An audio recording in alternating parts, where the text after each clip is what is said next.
Hello, hello. Hello.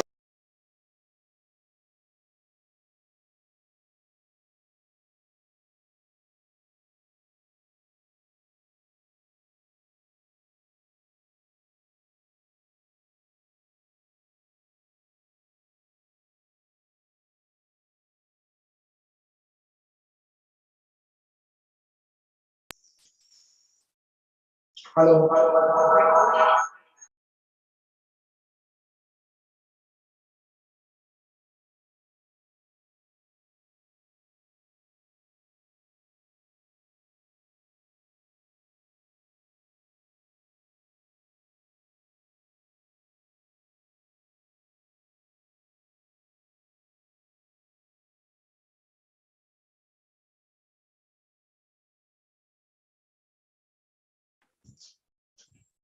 Hello.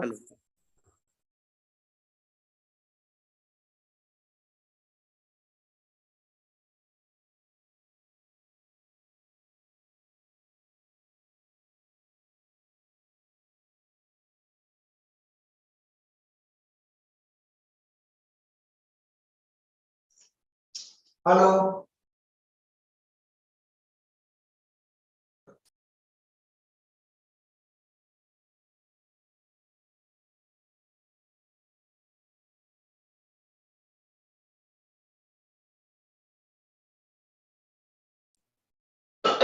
Good morning, everybody.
then you should start with. Okay, I don't know. Subset is well. No, everything is very interesting. Meet करो.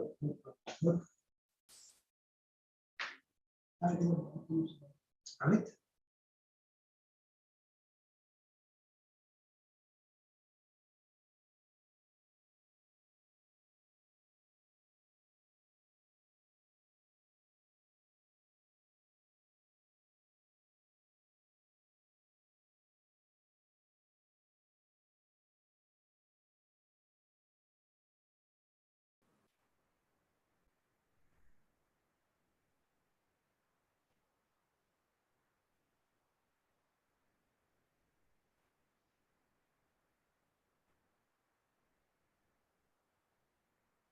No, Mr. Ji.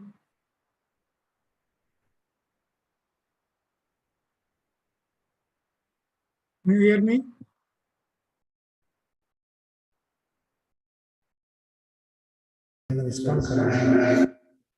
Yes, sir, we can hear you.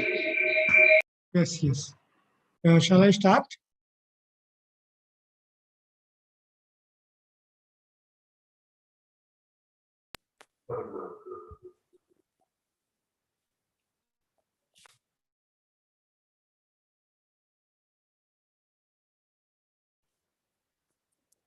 Hello? Yes, sir, we are able to hear you.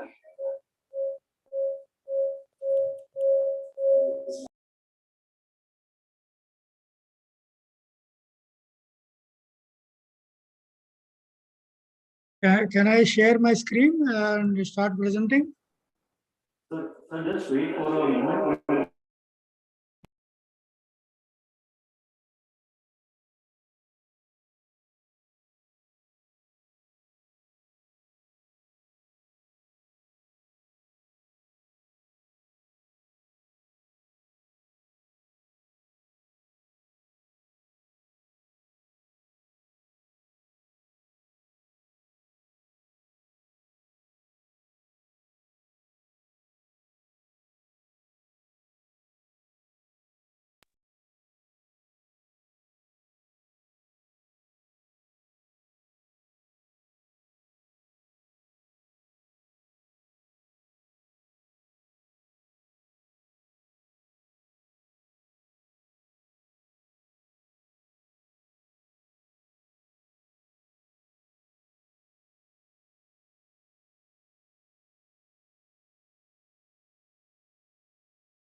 बंद करो ना sir.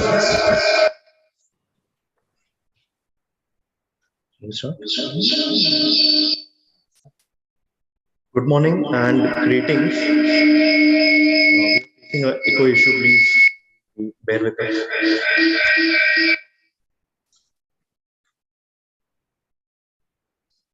Done? Good morning and greetings to our convener principal, Professor Rakesh Somani, our respected speakers, Professor Bharatam, and to our team members and all the delegates from India and different countries all over the world. I, Dr. Harish Kundaikar, the coordinator for this conference, welcome you one and all to the 2 days international conference on advances in pharmaceutical medicinal chemistry 2022, organized in online mode by the Department of Pharmaceutical Chemistry of DY Patil, deemed to be University School of Pharmacy, Navi Mumbai, India. Over the next 2 days, we'll be having 10 talks by eminent speakers from India, Germany, USA, Mexico, Italy, and UK. The speakers would be delivering their talks on different aspects of pharmaceutical and medicinal chemistry to about more than 1,400 registered delegates from countries across the globe. Let us now start the proceedings of this conference with Saraswati Vandana. In Indian mythology and scriptures, Goddess Saraswati is the goddess of knowledge, arts, beauty, music, truth, and chants for her are called as Saraswati Vandana. Goddess Saraswati is worshipped by all persons interested in knowledge, especially students, teachers, scholars, and scientists. I request my IT team to please play Saraswati Vandana.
Thank you, IT team.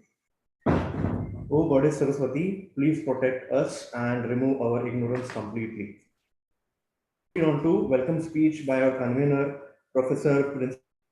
Principal Professor Rakesh Somani, sir. Sir, I request you to address the gathering with your welcome speech.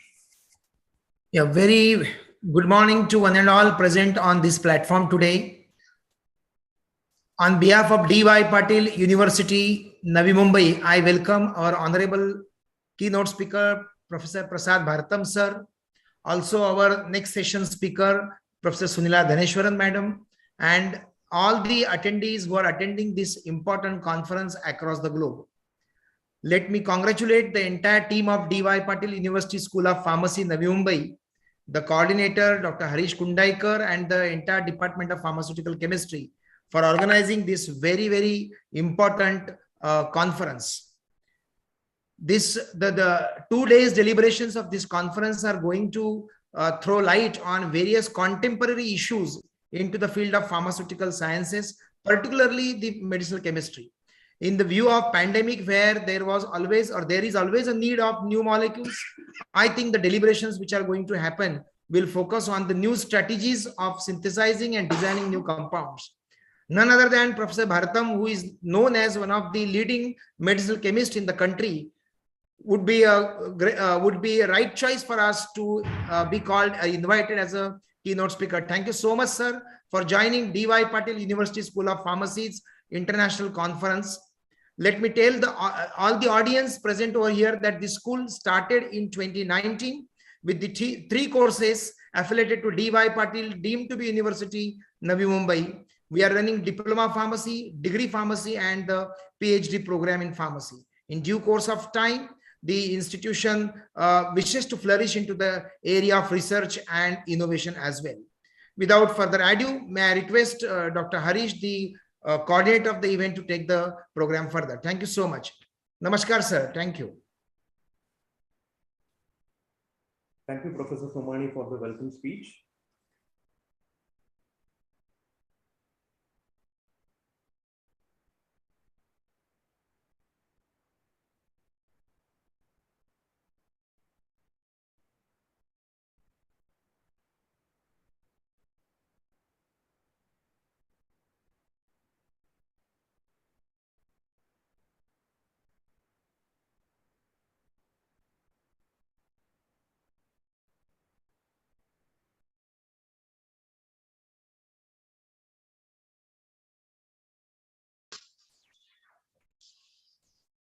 Thank you, Professor Somani, for the welcome speech. Let us move ahead to our inaugural session. Our first talk is keynote speech to be delivered by Professor Dr. P.V. Bharatam. Let me introduce Professor P.V. Bharatam to the gathering, but before that, I would request Professor Bharatam to declare the conference, the scientific sessions to be open.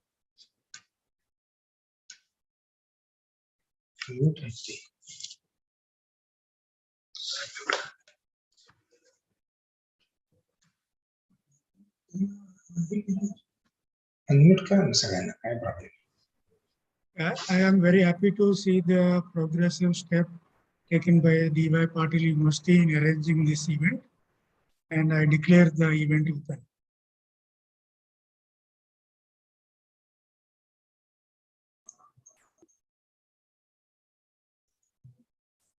Was I audible?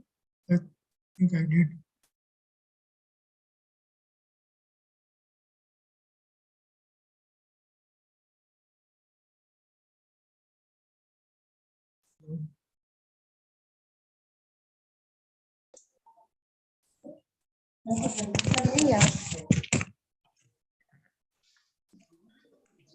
Thank you, Professor Bharatam, sir. Let me give everyone present over here a brief introduction of Professor Dr. P.V. Bharatam. He did his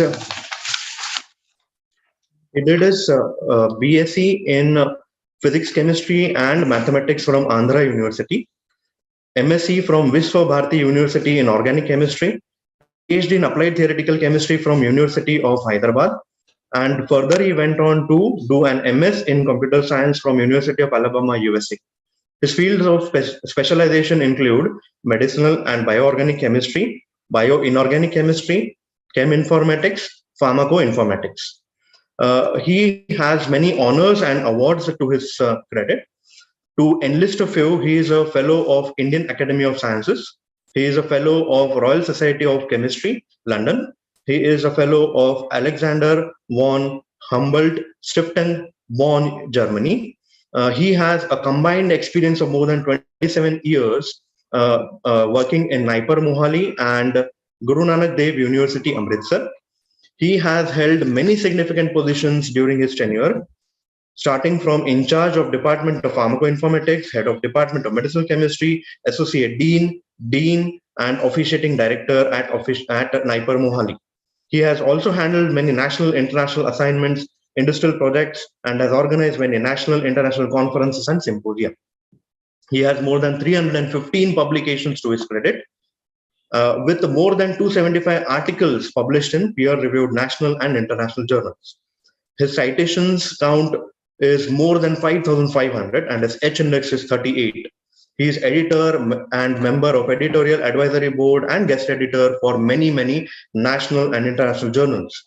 He has supervised more than 29 PhDs, more than 16 MSc students, more than 142 MS Pharm students, 11 research fellows, 12 long-term and 57 short-term visiting fellows.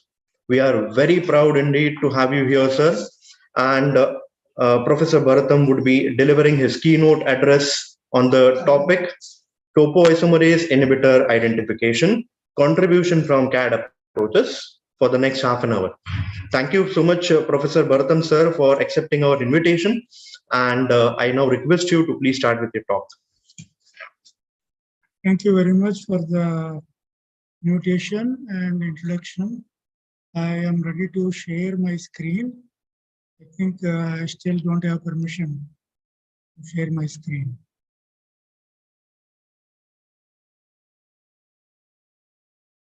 Somebody has to, this will help others.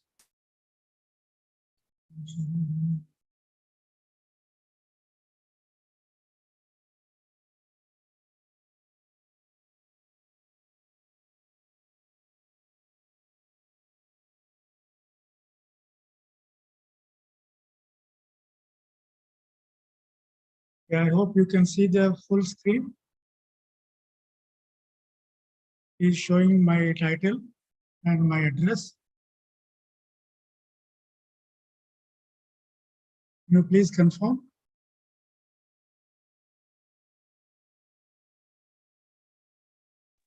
Yes, sir, it's visible. Fine. Today we are going to learn about one of the modern methods of doing medicinal chemistry in the pharmaceutical chemistry. This example I'm going to take as topo 2 alpha inhibitor design, but I'm going to discuss many advantages of the current technology and the challenges that the medicinal chemist experiences.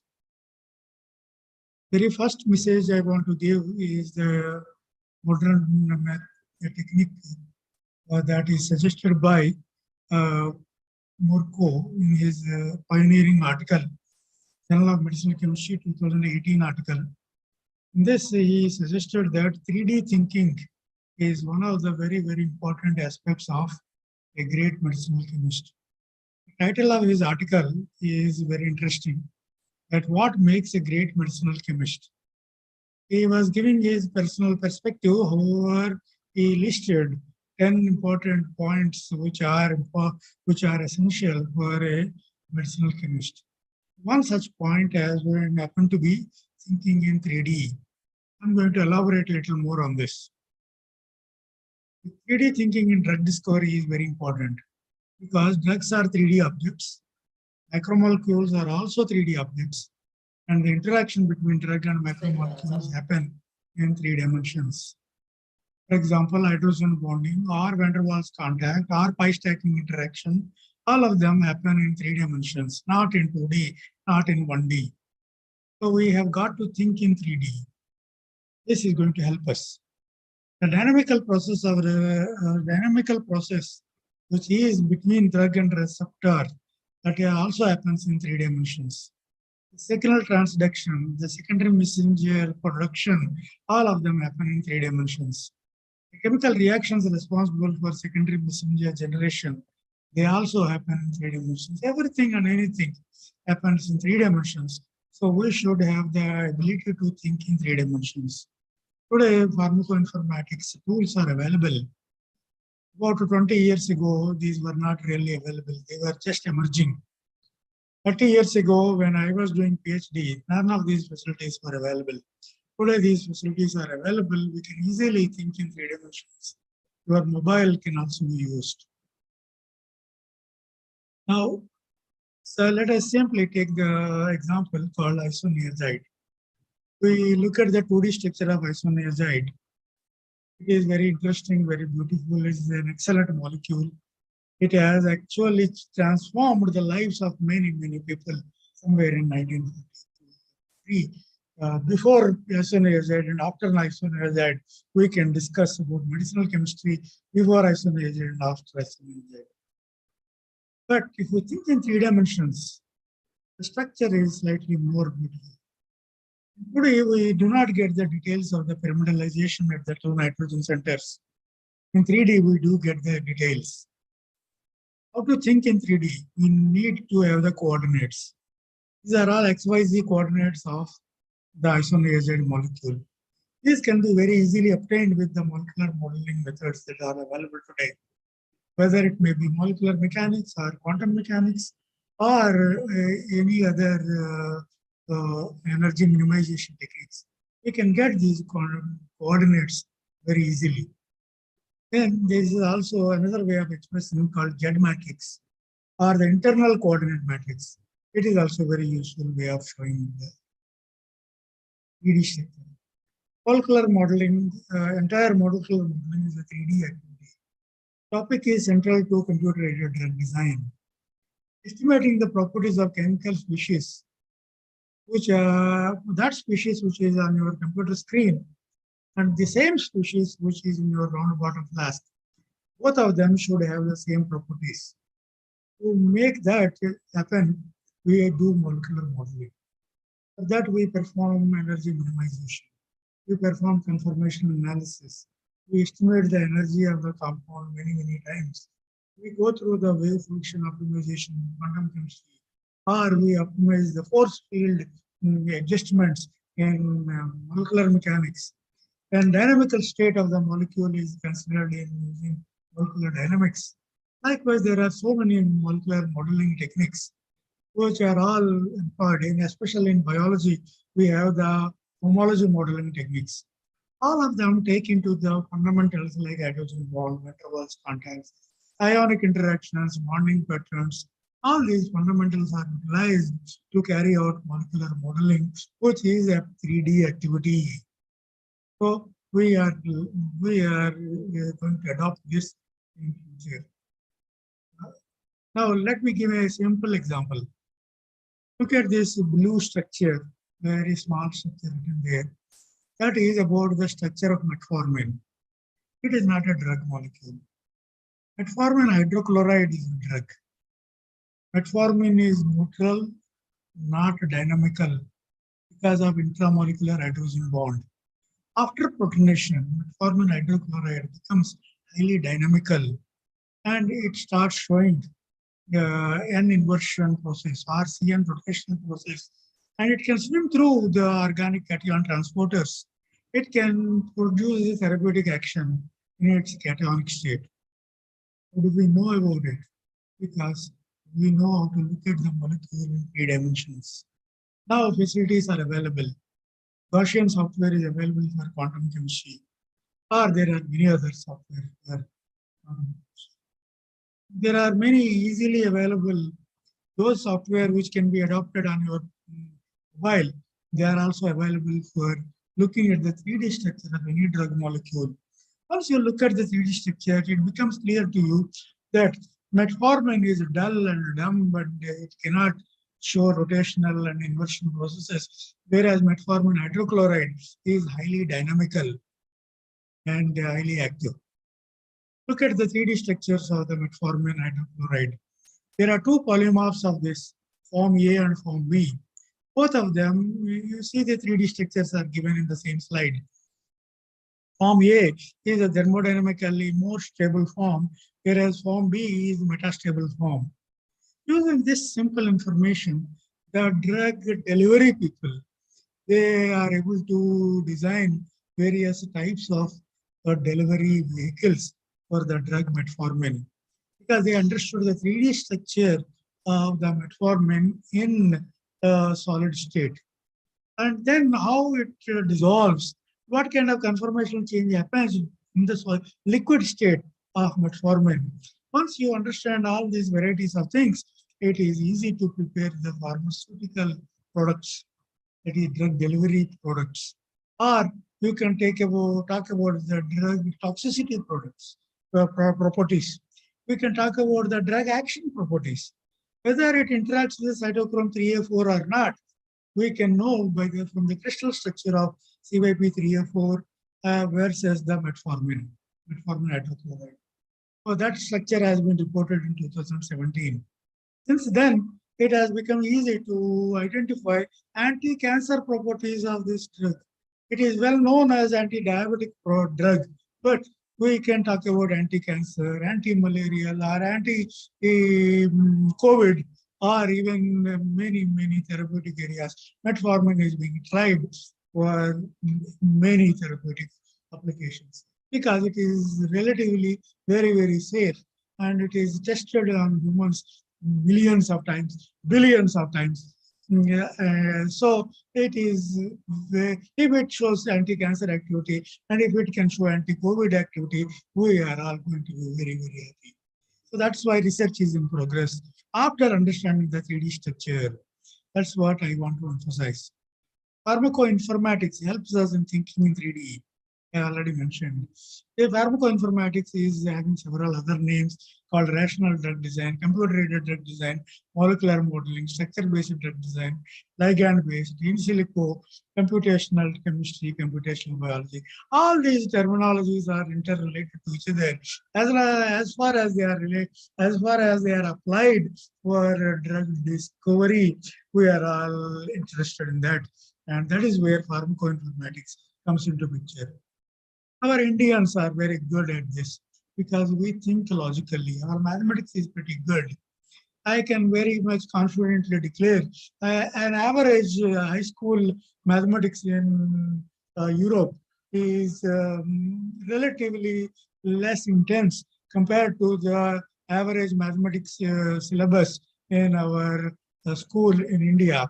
That is the reason why our brain is little mathematically oriented, little logically oriented. That is why Indians can easily succeed in adopting this particular topic called pharmacoinformatics or the computer-aided drug design. Technologies associated with this 3D activity are QSAR, molecular docking, molecular dynamics, virtual screening, quantum medicinal chemistry. Likewise, there are so many of these. I have listed only a few, including artificial intelligence. As long as we are logically thinking, we can adopt all computational modeling for drug discovery. In this example, today I am going to discuss how we have utilized this for identifying anti-cancer compounds. Topoisomerases are enzymes. We try to understand topoisomerases. What are those enzymes? These enzymes are useful in relaxing the DNA. Why DNA is not active? Yes, DNA is not active. 98% of DNA is present in your body, in human body, is dull, dumb, and useless. Only 2% of DNA is being utilized. This particular 98% of DNA, which is actually stored, if whenever we require, we can use it. It is stored in one corner of your cell, inside the nucleus. DNA is stored. Sometimes when it is stored in circular motion. When it is stored in circular way, it gets entangled. You see the supercoiling. Supercoiling of a telephone wire, you already know. Similarly, our DNA is present in one corner of the nucleus and it is entangled with itself. So much DNA. It is not in the active state. Topoisomerases are enzymes which convert the inactive state, that is the entangled state of the DNA, into the active state and the non-entangled state. So topoisomerases becomes active when the cell is overactive. That means the cell is replicating faster. That means topoisomerases are doing their job. That means when the cell is getting replicated too fast, that is what when the patient is experiencing cancer, cell proliferation happens, cell replication happens at a much faster rate. That is being done by topoisomerases. When when topoisomerases are in active state, when they are expressed in large quantities, then we want to prevent the activity of topoisomerase. That means we want to inhibit topoisomerase. We don't want topoisomerase to convert the inactive DNA into active DNA. We want the DNA to be inactive in the inactive state. If it becomes too much active, cancer will increase. We don't want that. That is the reason why we are trying to inhibit topoisomerase. So I'm going to tell you what are topoisomerases. Topoisomerases are enzymes that maintain genetic integrity of the cells. During the DNA unwinding process, the topological strain in the DNA is removed by the topoisomerases. To relieve the strain, topoisomerization is carried out by a class of enzymes called DNA topoisomerases. This is the natural process. But when the cancerous cell is there, inside the cancerous cell, the amount of topoisomerases available are larger in quantity. This is a fact. So that means to prevent the growth of cancer, we need to inhibit topoisomerases. For that, can we use computer-aided modeling? That's what I'm going to describe. How we have done it in some time ago. So it is topoisomerase type 1, they break one strand of DNA, and topoisomerase type 2, they break both the strands of DNA and then relax the DNA, and then the DNA becomes active. That is the natural process. But there is a beautiful biochemistry associated with that. The catalytic cycle of topoisomerases has got a beautiful story. I'm going to define that story in a few minutes. Exists in two isoforms. Topoisomerase 2 alpha is the most important. Alpha as well as 2, I can compare all of them. And this is not a biology lecture. I'm not going to give details of that, but I'm going to tell you how we can use all this information. These enzymes are essential for the survival of the survival and actively growing cells. Enzyme concentrations are upregulated dramatically during the cell proliferation. The topoisomerase levels increase 2 to 3-fold in the cancerous cells, abundantly present in the rapidly proliferating cells. Among the currently used chemotherapeutic regimes, approximately 50% contain at least one H-topo2 alpha inhibitor. So we are going to make plans for defining better topo2 alpha inhibitors. And for that purpose, first thing we have to do is think in 3D. And we come back to the fundamentals. Fundamentals is how to think in 3D about the enzyme. The enzyme, what is it doing? The enzyme has got how many cavities? What are all the locations our drugs can bind or the inhibitors can bind? For that, we have to look at the 3D structure very carefully. I am showing two sides of the same 3D structure. Topoisomerase 2 alpha. I am showing two sides, two views of the same 3D structure. The first view is showing the N-terminal domain in detail. That is the top part is called the N-terminal domain. You can see the pink part, pink colored cartoon map is the DNA. The DNA is also visible in this. When I am showing the N-terminal domain in detail. There, I know that there is an ATP binding domain, there is ICRF binding domain, there is another ATP binding domain because topoisomerase is a dimer. And then on the other hand, on the other side of the topoisomerase, when I look at the C-terminal very clearly, I can see the etoposide binding domain, merboron binding domain, and the C-terminal domain I can see very clearly. But these are all the known compounds and known 3D structures. This is information available from Protein Data Bank. This is all giving us the 3D picture of the enzyme in various ways. Now let us try to understand it in a better way. by how to do that. This kink has to be removed. For that, the enzymes are breaking DNA. The topoisomerase is willing to break DNA. Look at the green part and the red part. The green part is called the G segment and the red part is called the T segment. The enzyme interacts with the G segment and breaks DNA. Then T segment passes through the enzyme. As a result, this is one mechanism of the relaxation of the DNA. For that purpose, the DNA is broken and tyrosine of the topoisomerase helps in the breaking and it pulls apart the DNA, two fragments of the DNA. When the DNA is pulled apart, when the two fragments are pulled apart, there is sufficient space for the T segment to pass through the top of the enzyme all the way through the DNA, all the way to the T segment.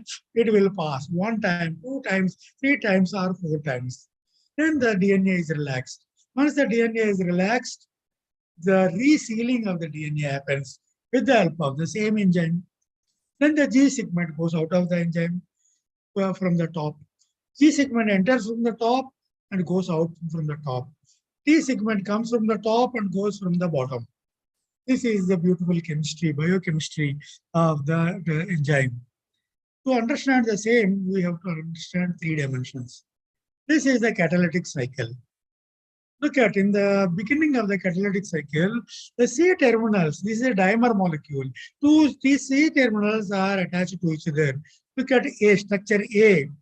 There is two C terminals are attached, but the N terminals are far away from each other. As the G segment enters, the N terminals come close to each other. Then the G segment is broken. Then the C segment opens up to allow the passage of the T segment. So what happens? The enzyme is undergoing a dynamical process. The C segment closed, then N segment closed, the C terminal closed, the N terminal closed, then C, then N, then C, then N, then C, then N. There is a dynamical process between C is closed, N is closed. Or N is open, C is open. Between these two states, this dynamical state, the DNA enters, open, then G segment passes, one more time, three times, four times, and then again resealing happens. This is the catalytic process. So this is all beautiful biochemistry. I'm not describing biochemistry. I want to describe the drug discovery. How do we do that? Where can I stop the catalytic process? I can stop at 5 or 6 different places. I'm going to describe that. These are the two drugs which are known to bind at the ATP binding domain and prevent the first step of the catalysis. Then there is a second step. This step can be blocked by novobiosine and QAP1. This is known information. Then there is a third step. We can inhibit the catalytic process by binding with merbarone and sodium silicate. There is another. There are many compounds are available. These are known as topo 2 poisons. These compounds like doxorubicin, daunorubicin, amsaccharin, all these molecules. There are at least 8 to 10 molecules already in the market which are being used as topo 2 alpha poisons. Then there is another way of blocking. There is ICRF domain, and there are at least 3 lead compounds in this domain. Likewise, there are so many opportunities for drug discovery. Sequence alignment can be done. Computer modeling person can do these many varieties of research works. Sequence alignment, cluster omega kind of bioinformatics work. Homology modeling, that is the 3D bioinformatics. Then molecular docking can be done, that is also a bridge between, that is actually part of pharmacoinformatics. Molecular dynamics can be done, which comes from physics fundamental physics helps us in understanding what are all the dynamical processes when the C terminal is closed versus the N terminal is closed. Between these two, how the enzyme is undergoing the reactions. At the 3D level, can I understand these? I can use molecular dynamics methods. I means we all, as human scientists, we can all employ these techniques. Binding energy estimation at the ATP binding domain, binding energy, at the ICRF binding domain, at the merberon binding domain, at the suramin binding domain, at the poison binding domain. There are so many domains where I can bind and I can find out the binding free energies. Quantum chemistry we can do using the help of Gaussian software. Where visual molecular dynamics software is available to show what are all the changes happening. PyMol can be used. Some of them can be used very easily. Some of them are free of charge. They are all very user friendly. But only thing is that user has to be scientifically mold himself before using the software. Otherwise, they will always give some result. That result may not be reliable.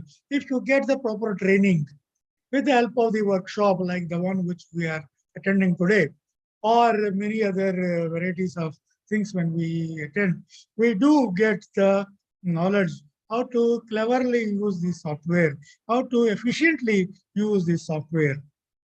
I am going to describe what has been done in NIPER.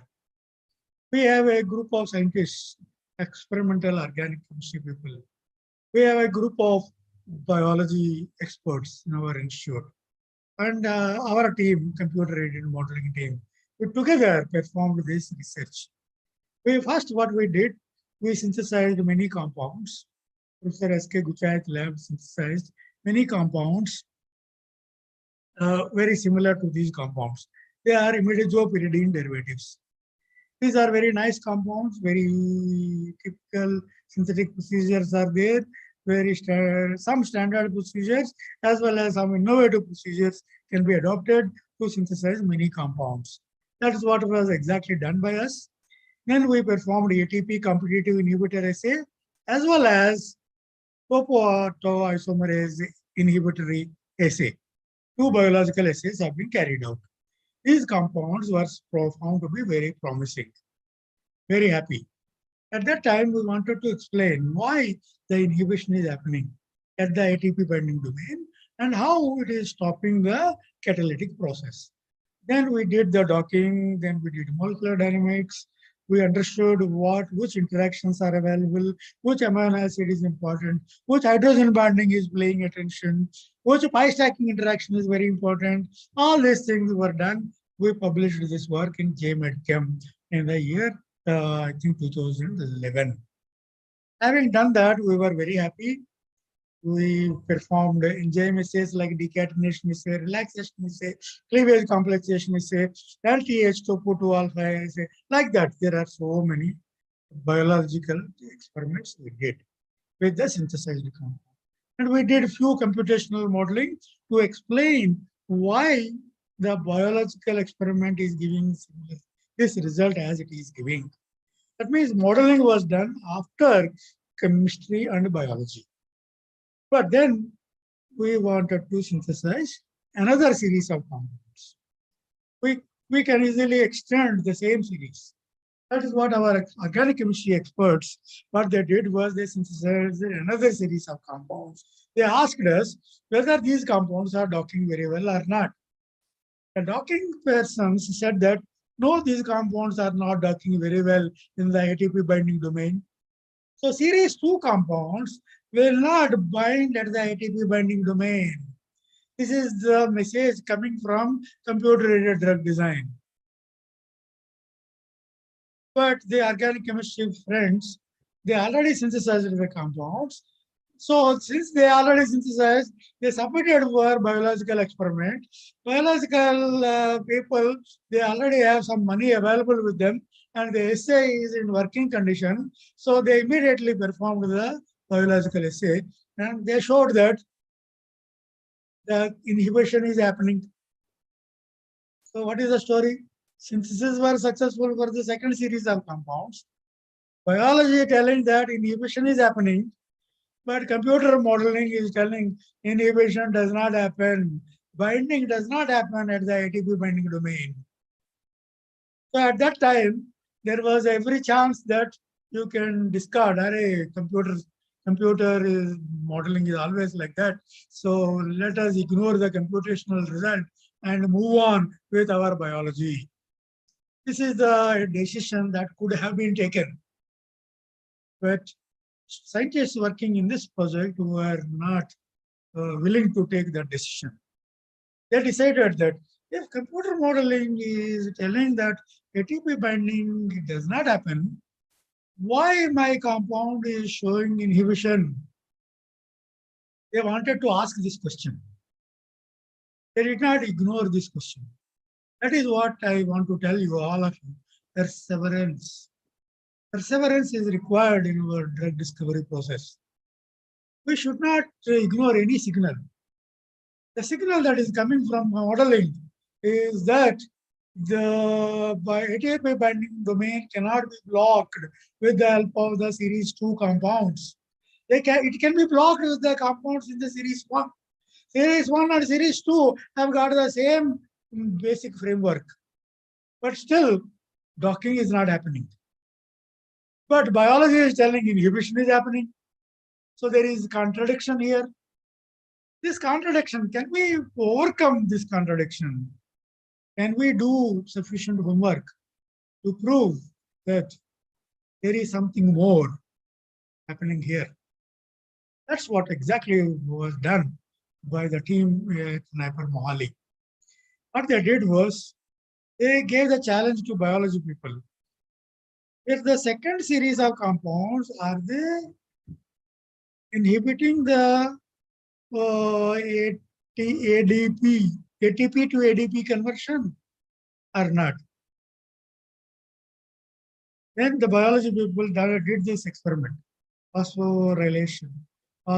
This ATP to ADP conversion is blocked by the series of compounds or not. Indeed, the biological experiment proved that ATP consumption is happening even when these compounds are supplied. Even when the inhibition is happening, the inhibition is not because of the ATP binding domain. That means computer modeling as well as the biology are giving the same message. Okay, so as a result, now we trust the computer modeling. Okay, now you ask the computer people one more question. If ATP binding domain is not the binding domain for the inhibition, which domain is binding?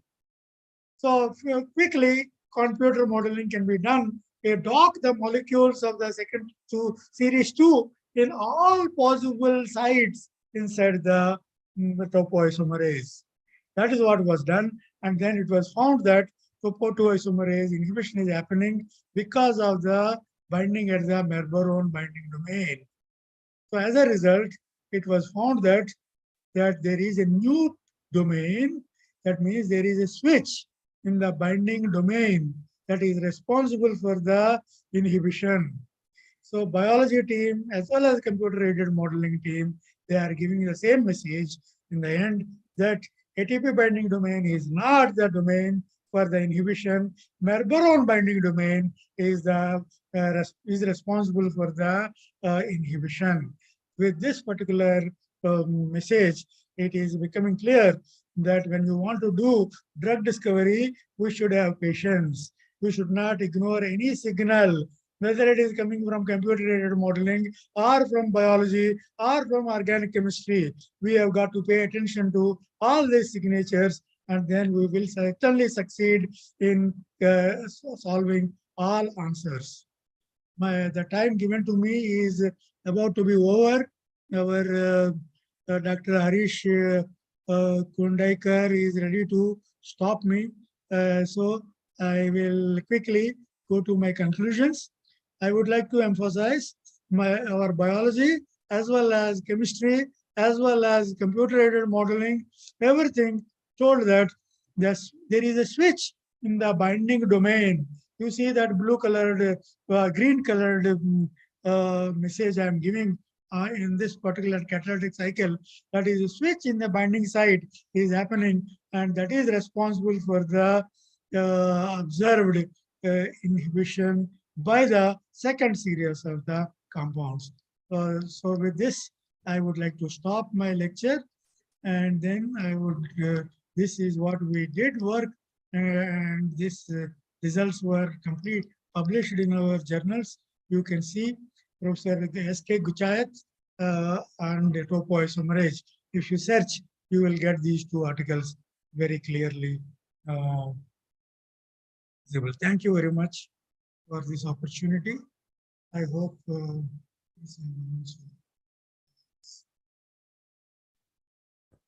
Thank you so much, sir, for that informative and scientific talk. Let us quickly move on to a quick question answer session, and maybe we can take 1 or 2 questions. IT team, please let me know if there are any questions in the YouTube chat box.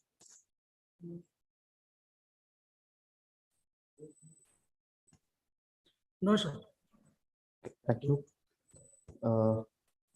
Yeah, so we do not have any questions in the chat box. I request all the delegates. Yes, sir. Good morning, sir. Bhartam, sir.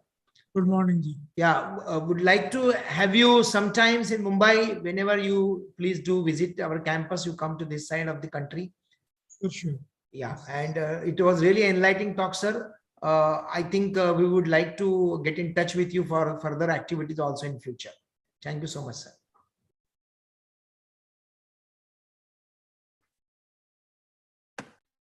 Okay, I shall stop sharing my screen. Yes, sir.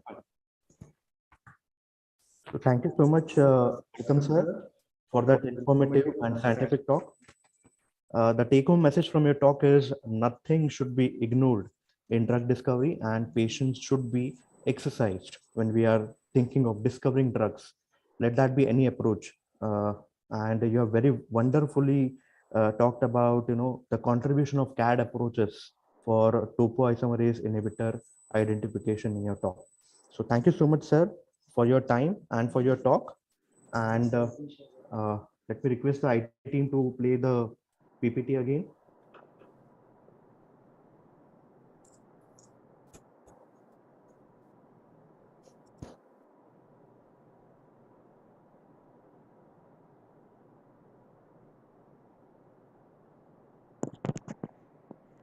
Good morning, Dr. Bhartam, sir. It was wonderful to listen to your deliberations. Thank you.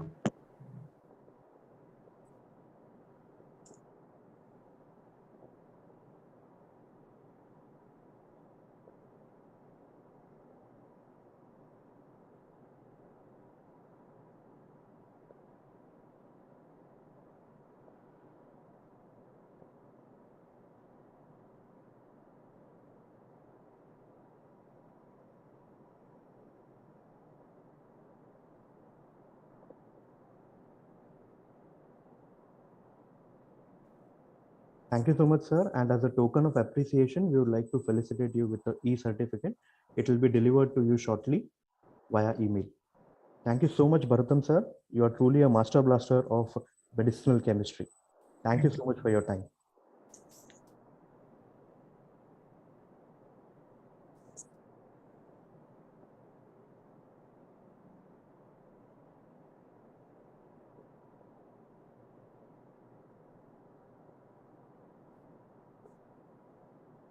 Let me now introduce our second speaker, Professor Sunila Daneshwar. And she'll be giving a talk on drug repurposing, finding new tricks for old drugs for the next 40 minutes or so. She has completed her education B.Pharm from Nagpur University in Pharmaceutical Sciences. Her M.Pharm is in Pharmaceutical Chemistry from Devi Ahilya Vishwavidyalaya, Indore, India. Her PhD is in Pharmaceutical Sciences, again from the same university, Devi Ahilya Vishwavidyalaya, Indore, India. Her fields of specialization include pharmaceutical chemistry, with special focus on drug repurposing and designing novel products for various inflammatory diseases. She has many honors and awards to her credit. She is a member of American Association of Indian Pharmaceutical Scientists, and she has been awarded with Distinguished Educator and Researcher Award by the same organization. Then she has also been awarded Academy of Pharmaceutical Sciences of Great Britain's Research Award, Ranbaxy Research Foundation's Best Research Project Award, Professor M.L. Khurana Memorial Award in Pharmaceutical and Medicinal Chemistry. Recently, she has also got featured on the cover page of World Journal of Gastroenterology, USA. She has an experience of more than 27 years of teaching, 32 years of research, 2 years of industrial, and 4 years of international consultancy. And she has gained this experience in Bharatiya Vidyapit University's Pune College of Pharmacy, Pune, India, and Amity University, Lucknow campus, India. She has held many significant responsibilities, and her current responsibilities include: she is the director of Amity Institute of Pharmacy, Deputy Dean of Research, Science and Technology, Head of Directorate of Research and Publications at Amity University, Uttar Pradesh, Lucknow campus, India. She has many publications, including 5 book chapters, more than 90 research publications in national international journals, and 150 conference presentations, which are bagged more than 35 best paper and poster awards. She is also the editorial board member and reviewer of many national international journals. She has delivered more than 150 plenary talks in national international conferences and symposia. She has procured several research fundings and travel grants from different organizations, and also several grants for conducting seminars, symposia, and conferences.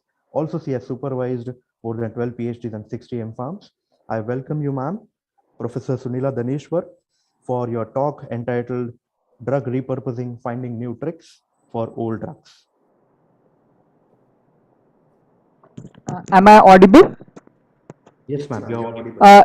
Is this better or this is better? Yeah, this is better. This is better? Okay. Thank you. Madam, Thank. namaskar and welcome.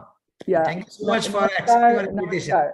Dr. Rakesh, it is so good to see you after so many years. Yeah, ma'am. Thank you. Thank you so much. And I was so happy to connect with first Dr. Bambulkar, who is my senior at Nagpur department, and through him I got the invitation, and through him I got connected with both of you. So at the outset, thank you so much, Dr. Harish, for that kind introduction, and very good morning to Dr. Rakesh, Dr. Harish, all the organizing team members, the fellow eminent speakers, and all the delegates from the fraternity of pharmaceutical sciences. It gives me immense pleasure to be here on this platform and sharing some of my thoughts and some experience that I have in the field of drug repurposing. This particular area, unknowingly I started working. Unknowingly I'm saying, because at that time I was really not knowing that what I am doing is drug repurposing. So to be very frank, and if you really see the given high attrition rates and the substantial costs and the slow pace of new drug discovery and development, then the repurposing of the old drugs to treat the common ailments as well as very rare diseases, this is increasingly becoming the attractive proposition, because it involves the use of de-risked drugs, and they have potentially lower overall development costs and shorter development timelines. So I will be my talk, half of the talk will be focusing on the fundamentals of drug repurposing, and briefly I will be touching upon various strategies, and later on in the next half, if time permits, I will be sharing my experience of the so called accidental drug repurposing that I started, and then it became my major focus, and presently I am doing a lot of work in drug repurposing in psoriasis, Alzheimer's, and inflammatory bowel disease. With that preamble, I will share my presentation with you.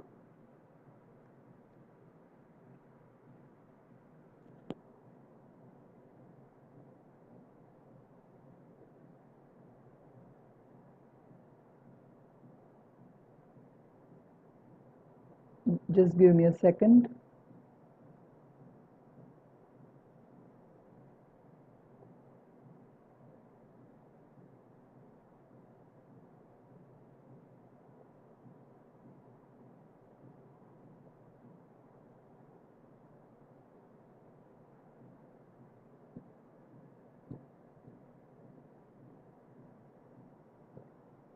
The slides are visible to you?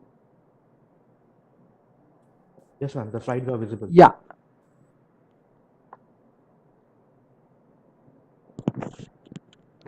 So the topic which I have selected is drug repurposing, new tricks for old drugs. So if you really go into the deep, you will understand that there is nothing new about, the drugs which we are focusing on. It is only that you are giving it a new attire. Maybe the drug is same and its uses are different. So greetings from Amity University, Lucknow campus. I always show this particular slide because Lucknow is quite far-fetched, and you are most welcome to visit our beautiful campus, 40 acres campus, where we have 17 different institutes, pharmacy being one of them, and we offer BPharm, MPharm, PharmD, PhD programs, and happy to share that we have received the NIRF 11th ranking. The latest ranking from 22nd, we have jumped to 11th. So you are most welcome to visit our campus and see the state-of-art laboratories and the wonderful infrastructure. So starting my deliberations with this drug discovery funnel, as we call. So if you start with 10 lakh of compounds based on target identification and validation and apply the lead identification criteria, you may get 1,000 leads.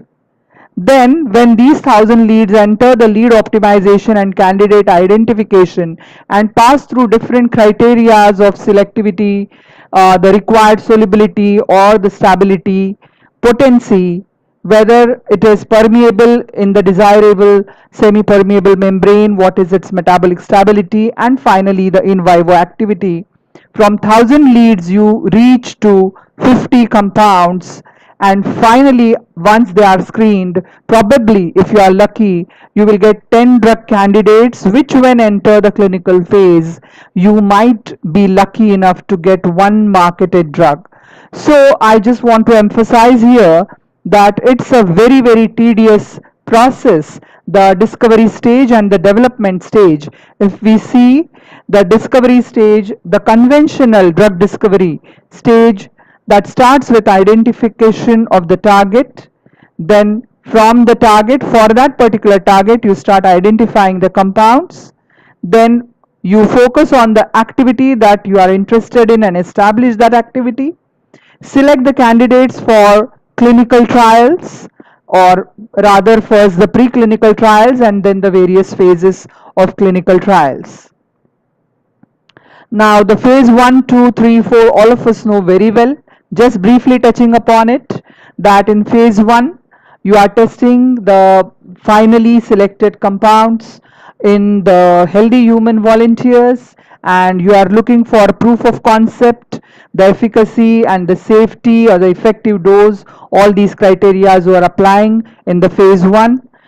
When the candidates go from phase 1 to phase 2, generally 1/3 of the selected candidates, they fail in the very phase 1 trial.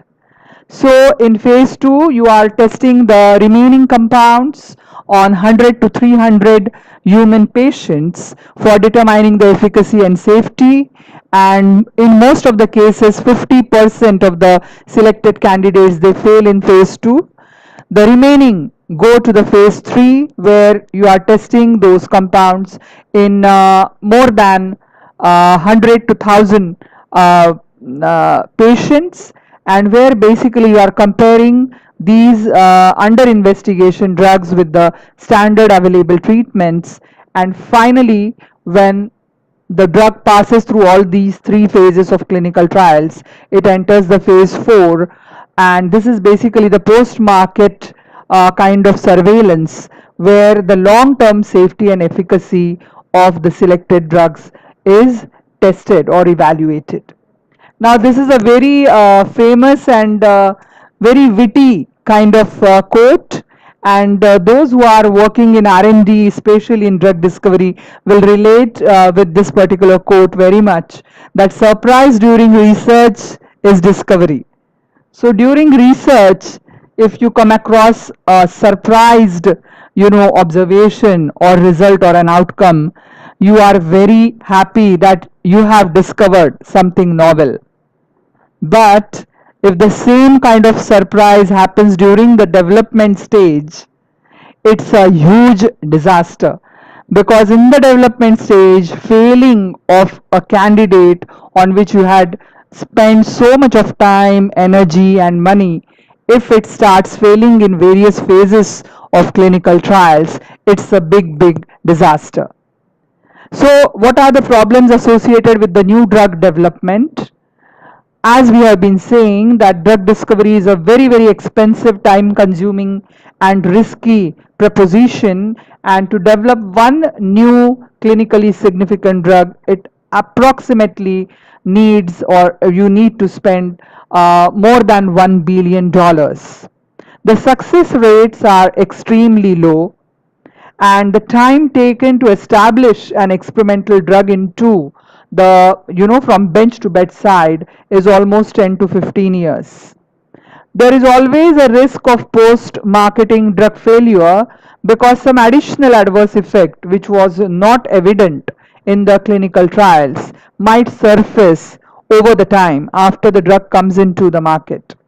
And if your inclusion criteria is too restrictive, then also there is a risk of failure of the clinical application of such drug. Coming to the drug repurposing, and what exactly we mean by drug repurposing. Drug repurposing, this particular phrase became a buzzword in the COVID era. More so. It does not mean that this is something new that is happening. It was established in 1990s only. But we started talking about it more when the hydroxychloroquine and the dehydroxyglucose and all these compounds were tried, because we had no treatment available for the COVID or the coronavirus. All the established drugs were tested for its efficacy against the coronavirus, and that is the time when we started hearing more about drug repurposing. So the other parallel names or the terms which we use for drug repurposing are drug repositioning, redirecting, rescuing, therapeutic switching and retasking. Sometimes recycling also is used. So basically drug repurposing is nothing but the process of finding new applications or new uses or new therapeutic uses for already established drug, which is known and has been approved by FDA or has failed in the clinical trial for a particular clinical application or for the treatment of a particular disease, but you are looking at that drug with a probable prediction that it might be active against certain new ailments, some new diseases. So finding new uses outside the scope of the original medical indication for the existing drugs is drug repurposing or drug repositioning. Now this approach, as I said, was evolved in 1990s only, and the main objective was to discover methods for using approved drugs or discarded clinical candidates in the treatment of new diseases. You will agree with me that all the drugs or the medicines that we are enjoying right now are time tested. Anything that comes new in the market, there is always a risk associated. You never know, within 1 or 2 years down the line it might get withdrawn from the market because of surfacing of some adverse effect or the other. Let us remember the the celecoxib and the analogs, what happened? When they came in the market, there was a hype that they are going to replace the ibuprofen and the analogs. But later on, their side effects related to cardiovascular systems and their nephrotoxicity was evident, and some of them had to be withdrawn from the market. So there are many such drugs which were approved but due to some reason or the other had to be withdrawn from the market. Or there are many drugs which we are using for certain ailments, but they have never been tested for their potential against other diseases. So all such drugs, they make very good candidates to be repurposed for new applications. Now, if you see the reason why drug repurposing, we have n number of reasons, and these are all can be considered as advantages of drug repurposing. In drug repurposing, you are reinvestigating the drug candidates that have not succeeded previously in the various advanced clinical trials, and the reasons for that may be safety reasons, or they may be something different than the safety reasons also. You are on a search for potentially new therapeutic applications for known drugs. There are more than 6,000 rare diseases for which there is no medication right now available. So all those diseases are in the awning, waiting for the treatments to be reaching the patients. To accelerate the drug development, we have already seen that the traditional drug development process is very tedious, and the risks of failure and the cost both will be quite reduced in drug repurposing. The drying pipelines of the R&Ds, where the success rates of the new chemical entities are only 2%. We say that the biologicals are slowly replacing the new chemical entities, but biologicals are extremely expensive, not affordable for the common man, and of course there are many immunological side effects which are associated with biologicals. There are many new deadly diseases surfacing every day for which there is no cure, and most importantly, we have millions of compounds in so many libraries which have not been explored, which have not been screened for different diseases, which still are awaiting their turn. Safety profile for the drugs which you are trying to repurpose is already established, and the clinical and marketing approvals are also there, so it becomes really very easy to repurpose the drugs which are already established and have got FDA approval. The overall process, if you see, it is 60% cheaper and faster. Now there are two approaches basically for drug repurposing. One is on-target approach and the other is off-target approach. The on-target approach is the one where the drug's known mechanism of action is applied to a new therapeutic indication. That means you are not searching for any new mechanism of action. The established mechanism of action is responsible for a newer use of the drug.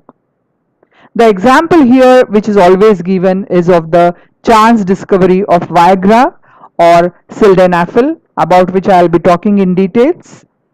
Phase 1 trial of this drug revealed unexpected penile erection in male patients, and that is the reason it was then introduced for the treatment of male erectile impotence. This is a different medical application, but the mode of action remains the same for its antihypertensive effect, anti-angina effect, and its effect against male erectile impotence. And the mechanism is that it is an inhibitor of phosphodiesterase 5. So this is an on-target approach, but the discovery of sildenafil will come under the serendipitous discovery. It was not a planned repurposing approach. Second approach is off-target approach, which is more innovative, requires more critical and creative thinking, and it looks at the drugs which are available without any prejudice. It looks at these molecules with a fresh perspective without any prerogatives, and it is going to look at these molecules for newer mechanisms that have not been explored yet or that are not known yet, and whether the drug has failed in a clinical trial or not is not the criteria.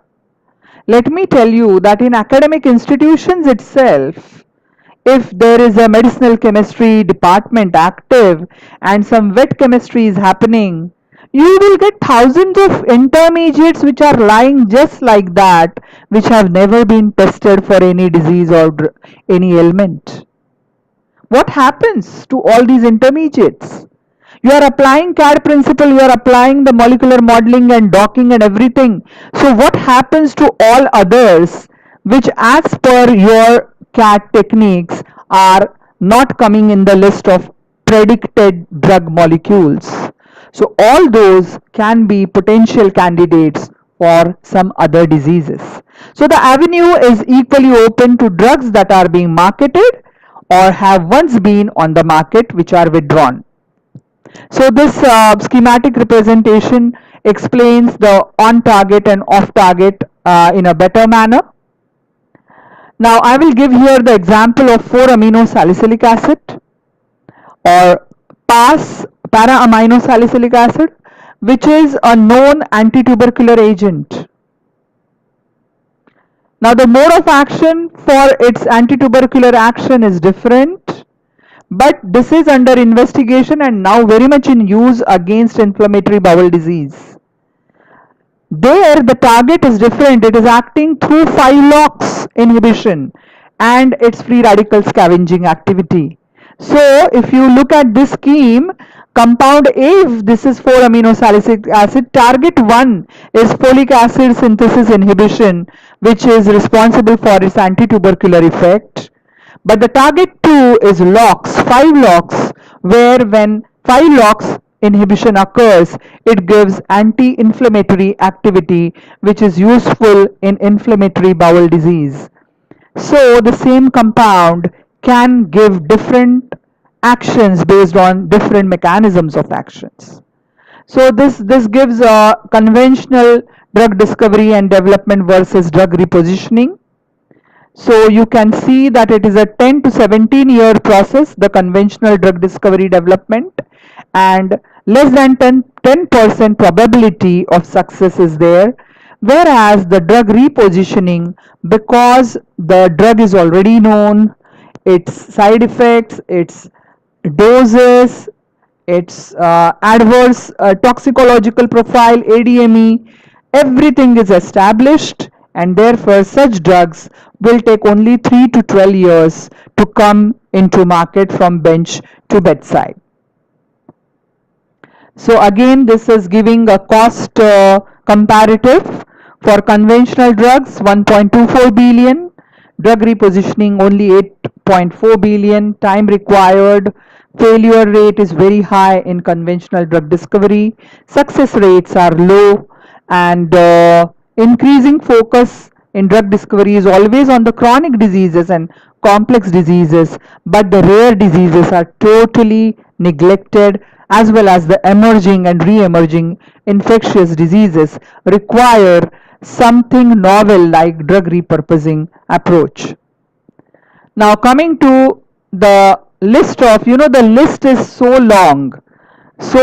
I'm just taking representative examples here of the repurposed drugs. Sildenafil at the top, thalidomide I will be talking in more details, amphotericin B, aspirin, amantadine. You can see that their original indication was different, and then they have been established for newer indications. Metformin being one of such drugs which is known as anti-diabetic, but now its many diverse uses are surfacing. The story of sildenafil, already briefly I have discuss that. It was originally developed for treating pulmonary hypertension and angina, but during phase 1 clinical trial, the unexpected side effect of was observed in male patients, and that led to development of Viagra for treating the erectile dysfunction, which has secured 2 billion a year net sales for Pfizer. The second interesting story is of thalidomide. This is a wonder drug which was banned in 1963. Its S isomer, because of its teratogenic effect, that is called phocomelia, where the babies who were introduced for treating the morning sickness in pregnancy, it led to in utero phocomelia, that is the limbless babies were born, and that was a life-threatening birth defect. So later on, the same drug has now been established against inflammatory diseases, cancer, cutaneous manifestations of leprosy, and the recent research shows promising results against numerous conditions. So just imagine that this wonder drug we could have written off as teratogenic, but its R isomer is seen to have varied beneficial effects against different ailments. Story of minoxidil is also very interesting. This is a vasodilator introduced in 1970s for the treatment of hypertension again. And what happened is that the patients who were taking this antihypertensive started getting hairy, and the executives at the Upjohn, they just dismissed this as a harmless side effect. But soon it was open secret that this particular drug is stimulating the hair growth. So the Upjohn could not keep this under wraps. It had to develop minoxidil as hair restorer. Otherwise, someone else would have done it. So they had to bring this into the market for the treatment of alopecia.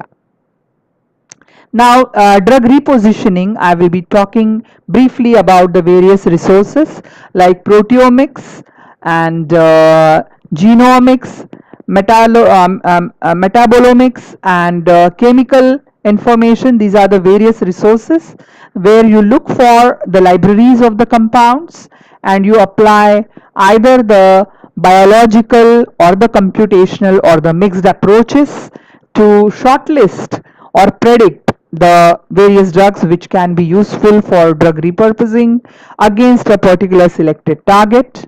There are many challenges, but there are equally lot of opportunities which are waiting for us. Now, these are the various techniques because the theme of the conference is advances in medicinal chemistry. I had to touch upon this, but let me tell you the repurposing approach that I use is a very, very straightforward pharmacological approach, and I'm working on the on-target approach and not on the off-target approach. So blinded search or screening methods where most of the efforts they depend on the serendipitous identification. Target based methods are comprising of in vitro and in vivo high throughput or that is HTS or HCS, and where various proteins or the biomarkers of interest, you are testing them against the proteins or the biomarkers using the in silico approach or the ligand based screening or docking. Knowledge based methods, they apply the principles of bioinformatics or chemoinformatics. Signature based approach, there the gene signatures which are derived from various omics which I spoke about, like genomics or metabolomics or even the proteomics. All these omics databases are used in order to search and predict the various compounds. target-based methods, they again, sorry, I have already dealt with this. Pathway or network-based methods, they also make use of the omics data, plus the signaling or metabolic pathways and the interactions of the protein with the various networks to reconstruct the disease-specific pathways. This is the approach that is used in pathway or network-based methods. And finally, the targeted mechanism-based methods, where the integration of the treatment omics data, signaling pathway information, and protein interaction together, they are used to explore the unknown mechanism of actions of the drugs. So this will be used for the off-target approach. Now, what are the most likely candidates for repositioning? Where to look for? So drugs which are in the clinical development, whose mechanisms of actions are relevant to more than one disease entity.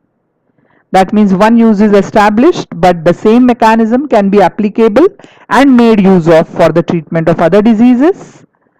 Certain drugs which have failed in the clinical trials on the grounds of efficacy, but they don't have any major safety concerns. So the efficacy was the criteria because of which those drugs have failed in a particular preclinical model or in the clinical trials of various phases. The translational or geographic drug repositioning, this refers to when the drugs are discovered, developed and marketed in emerging markets, but not launched in large markets. That means in secluded markets they are introduced, but not in the larger markets of US, Europe or Japan. Certain drugs are discontinued for the commercial reasons, like there are budgetary constraints or some duplicate projects are simultaneously going on in some other industries or multinationals, or there is a change in the portfolio strategy. So certain industries, they just drop the research on certain molecules and take up some new molecules. Patents are close to expiry. This is another reason, and then generics are available, so you can pick up from there and you can have them screened for newer applications.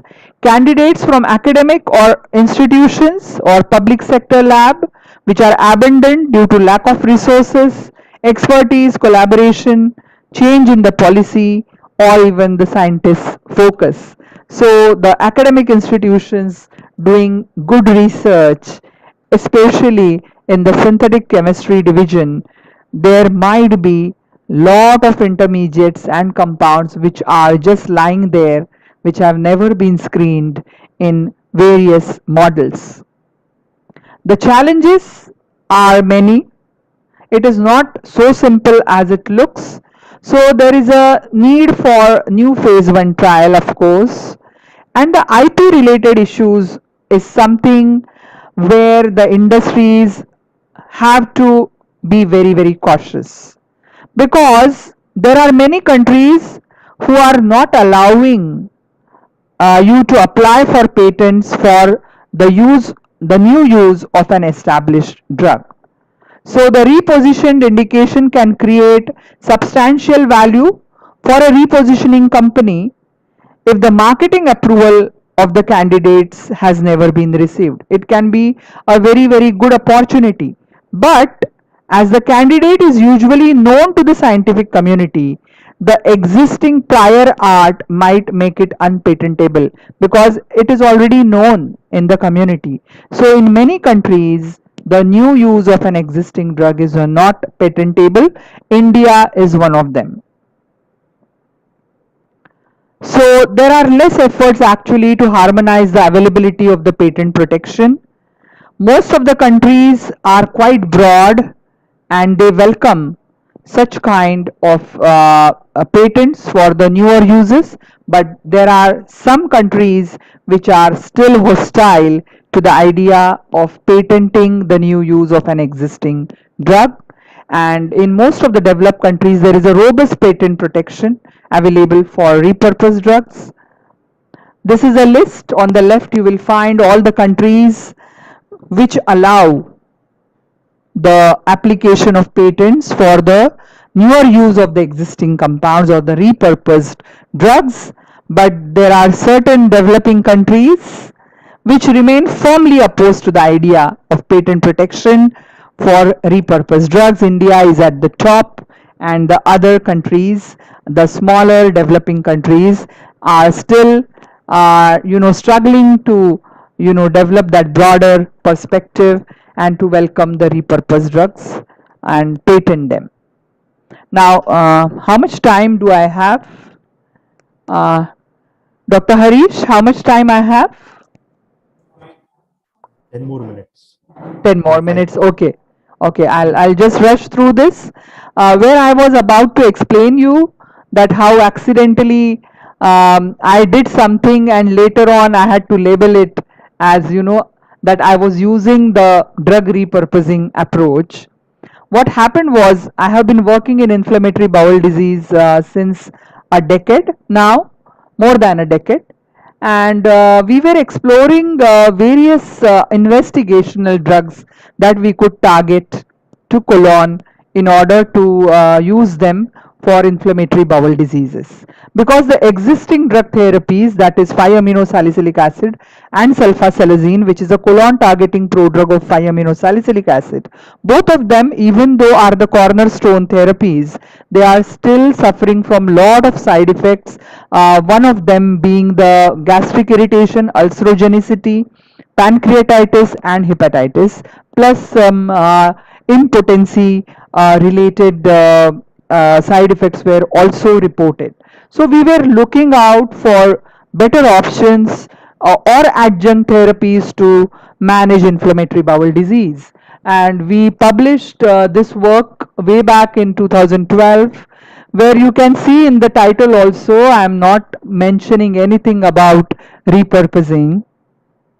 The second paper that we published in, I think, 2014 mentions that we are now exploring the drug repositioning approach for probable repurposing potential of fexofenadine, which is an antihistaminic for the management of ulcerative colitis. So I'm just presenting this line of thought I want to introduce actually to all the researchers who are there, because this was a quite innovative way, the way we looked at the things and we tried doing the things. I just want to talk about it. So the ulcerative colitis actually is the result of abnormal response of your immune system against the healthy microbiota which is already residing in your intestine.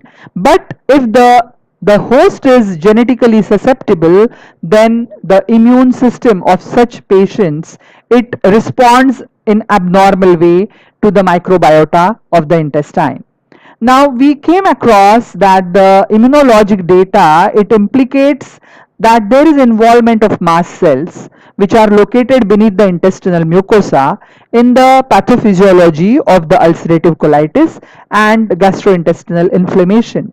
And it was also reported that if the mast cells are activated, then there is increased more than normal concentration of the histamine in the gut, and it was also reported that bacterial antigens can activate the mast cells.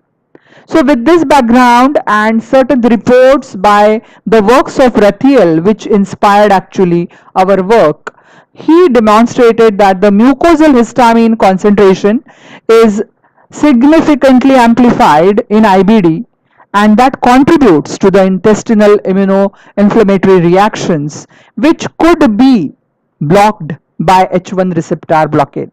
That was his suggestion, and we just took upon this particular report of Rathiel and hypothesized that why not, instead of only administering fexofenadine orally and see whether it is effective for a disease which is happening in the colon, try to understand orally administered drug is easily absorbed in the upper GIT and a very, very small fraction reaches the colon.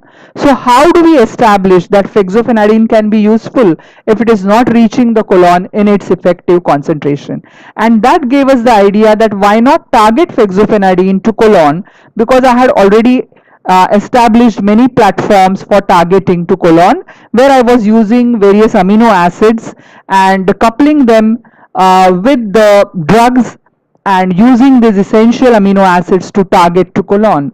So we use two such platforms, glutamine and D-phenylalanine, and we synthesized two prodrugs.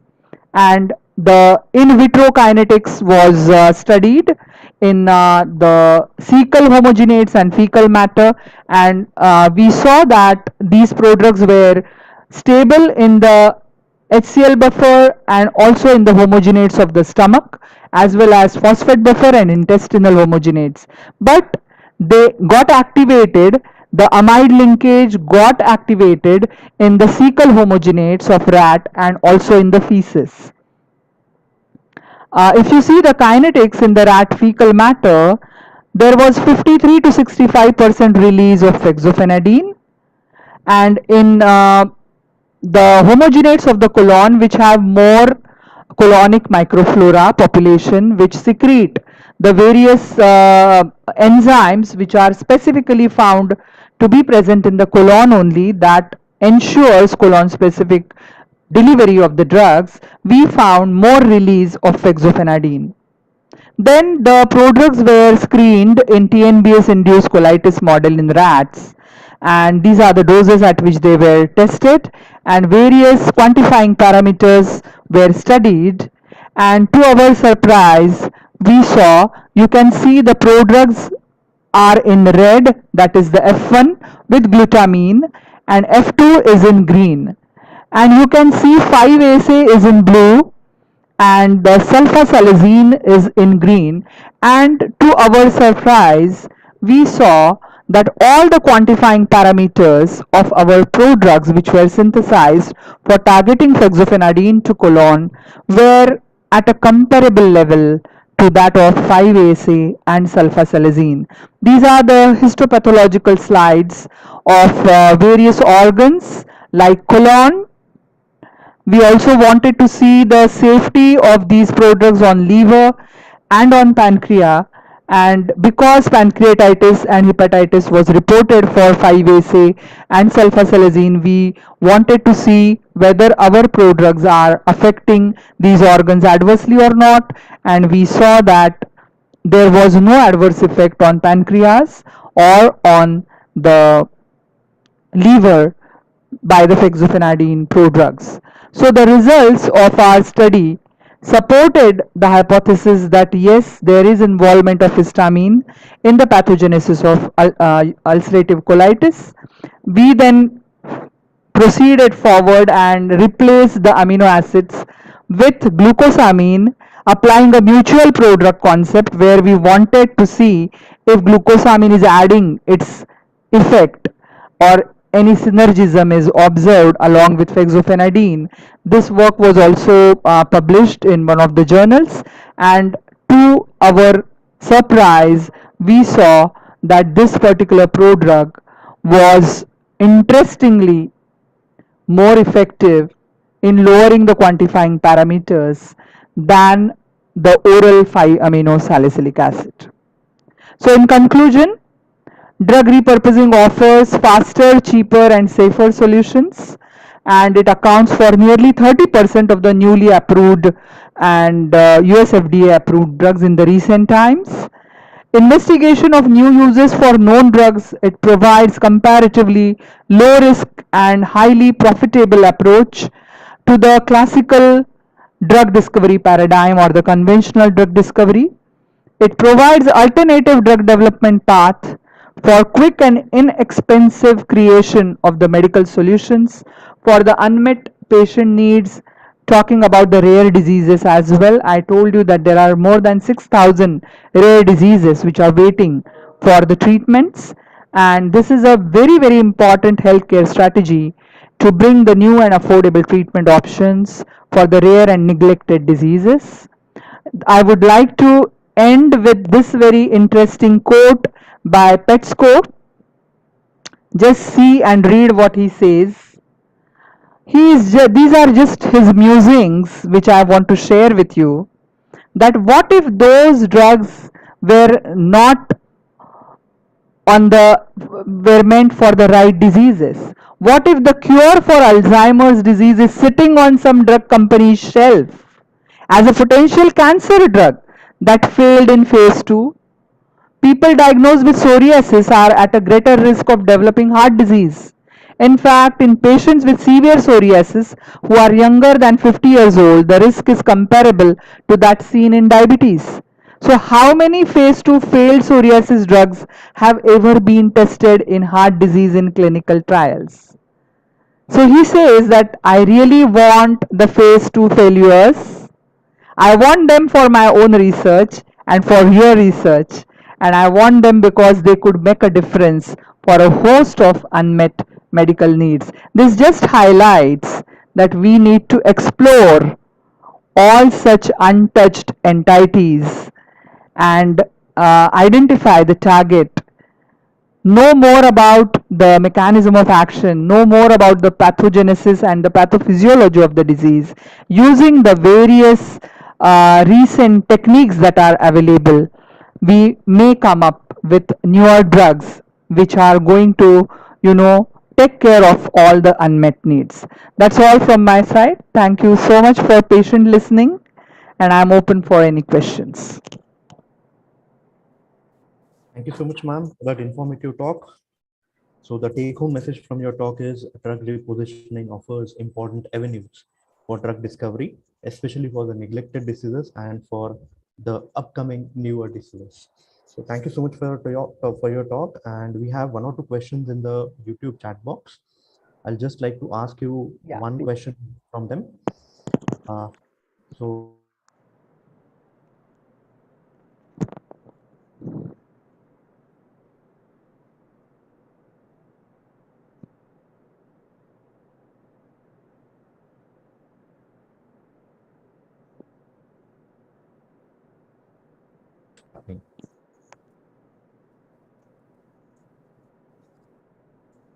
So basically, his question is that he's trying to do structure-based drug design for 4 different diseases, 4 different targets, but then some of the drugs are always there in the top hit list.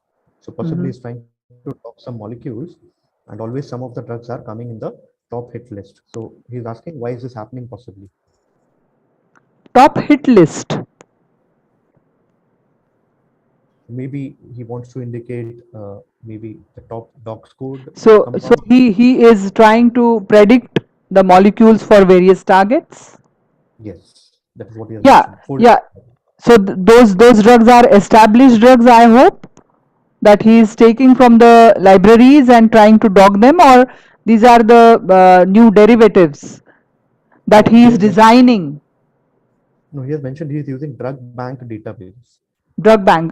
So I hope that he is talking about the established drugs. If he is talking about the established drugs, the point here is that we have to explore that a single drug is capable of docking at various targets or various proteins or various enzymes, and that is what I was trying to emphasize here, that the same drug is coming at the hit list of many targets. That is the potential I am talking here about, which is still unexplored. So, it is not only sufficient to do the molecular modeling and predict the molecules which are showing good docking score, but you should also supplement it with, preclinical studies to establish that yes, these, top contenders which you have predicted are actually acting efficaciously in a particular disease. I hope I have answered the question. Okay. Thank you for the answer, ma'am. And I'll request the IT team to please share the presentation. I have a question, ma'am. Yes. Yeah, please, Dr. It was a really informative talk and lot of insights we got. My basic Thank you. question is, nowadays we talk about UG research projects. Yeah. Nowadays it has been made mandatory also, and it's expected also that UG students should be given some small projects. So my question is that with reference to this drug repurposing, if you can give certain ideas, because there are so many UG students, PG students also attending this particular conference or your talk. So what, as a medicinal chemist, what you can suggest on that line, please? Yeah. That's a very good question, and I will just exemplify, because I am doing it for my PG students, so I can directly give you the example of that. Some of my PhD students, they are doing this exercise of taking the established drugs and docking them in various targets. Plus, you will find in the literature, there are many papers which are coming up where they are just reporting the predicted list, but they are not doing any animal testing. So I came across one such paper where there were 10 drugs which they said have got extremely good docking score for psoriasis. And luckily, I was also working on those drugs for some other ailments. So I had the drug samples. So what was needed was that I guide pharmacology students also for my own interest in pharmacology. So I gave them this problem that 2 drugs to each student I gave. We established the imiquoid induced psoriasis model here. And 2 of my students have done brilliant work. One of them says that the prediction is wrong. It is absolutely not giving any effect. So I gave the same drug to another student just to validate the outcome, whether it is really so or this student was unable to, do the experimentation properly. She also has proved the same thing. So the prediction has been proved wrong for one drug, but for other drug we have got excellent activity in that model, which both the things we are going to report now. Now my basis for this work is only that paper. We did not do any docking.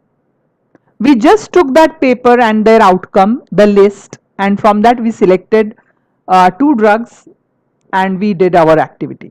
So this is how you can definitely proceed. And if your own lab is having all these, softwares and all, now I have started actually, many of my colleagues, we did a conference 2 years back on drug repurposing, when the word was not known so much, because I had started working on it. A complete 2-day national conference on drug repurposing was organized by me. And through that conference, all my faculty members are now ignited. Every one of them is doing some bit or the other, and we are pulling the data together and publishing together. So the same thing can be done. You can have a research group, and it is not a cup of tea of a single person. Someone does the docking, someone predicts, someone does the activity. And when you combine such things together, definitely it will be an addition to the scientific fraternity, definitely. And being a medicinal chemist, and you yourself have done so much in prodrug approach, so that particular work, why I wanted to show, it's the offbeat thinking altogether. You want to establish the use of a drug for a disease which is there in the colon, and how you are going to do it unless you target the drug. So there were many questions which were asked to me, Madam, you are doing chemical modification on the existing drug. How can you call this as drug repurpose? I said, I am not calling the prodrug as repurposed drug. I am calling fexofenadine as a candidate which can be repurposed, and whether it can be repurposed or not, I want to see by targeting it to colon. Because unless it reaches to effective concentration, how can you say that it will be effective? So this is another idea which I am giving you. Yeah, thank you. Thanks. As you rightly said, that this is a separate area where a lot of deliberation should happen on a regular basis. Yes. And a lot of efforts, money, energy would be saved if we can use this kind of drugs for our. And you can just, target on one disease. That is more than enough. Target on one disease, one rare disease. True, true. Yeah. Thank you. Thank you. Yeah, Madam, inviting you to visit our campus as and when you happen to be the Definitely. part of this. I would love to see you in your new capacity. Yeah, ma'am. Yeah, thank you so much. Please. Yeah. Thank you so much, ma'am. Thank you so much, sir, for the question. And may I request the IT team to please share the presentation?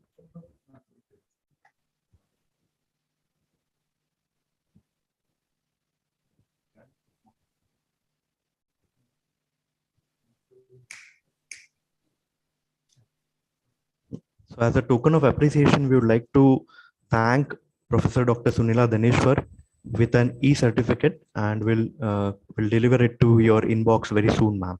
Thank you so much for your informative talk and for accepting our invitation to be our speaker. Thank you. It was the pleasure was mine, and it feels really nostalgic sitting here in Lucknow and connecting with Maharashtra. And of course, this is an international conference, so all the other speakers and participants. Thank you so much. Thank you so much, ma'am. So with that, we'll go on to our next talk. Our next speaker, Professor Dr. Alexander Hellish, has joined our meet, and I'll request the IT team to please share the presentation.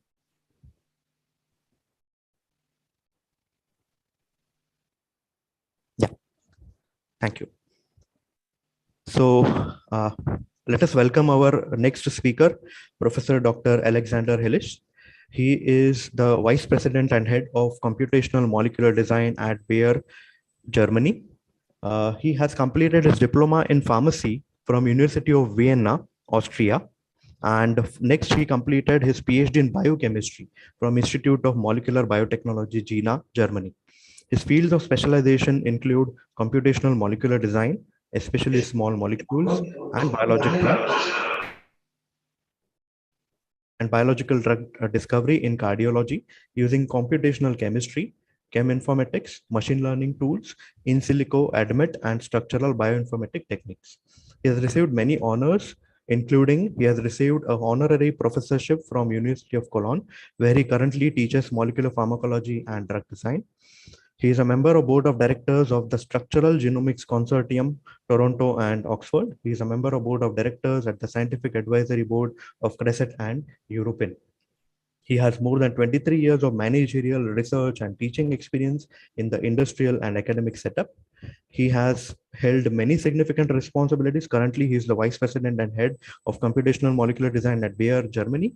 And he has previously also worked as project manager in preclinical research at ENTEC GmbH, Jena, Germany. So there he was involved, he and his team was involved in, they were involved in computational drug design and pharmacological characterization of drugs against gynecological diseases and cancer.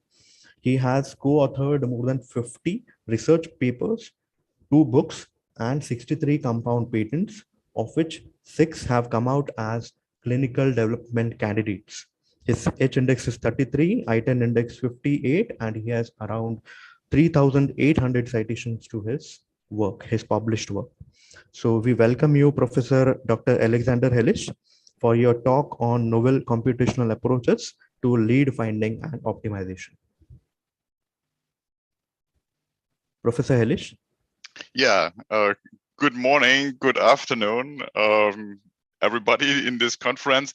Harish, thank you very much for inviting me to this really prestigious conference here, and I'm happy to provide a talk on novel approaches of computational aspects in drug discovery.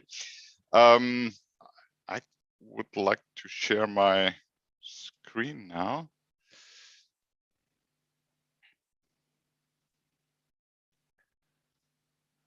Okay. So can you see that?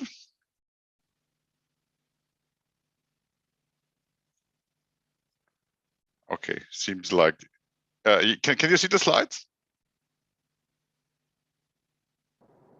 Yes, we can. Okay, great. Thank you very much. Yes. Okay, Good, super. So I'll give a short presentation overview here with the first slide, and I'll talk about digitalization in the pharmaceutical industry.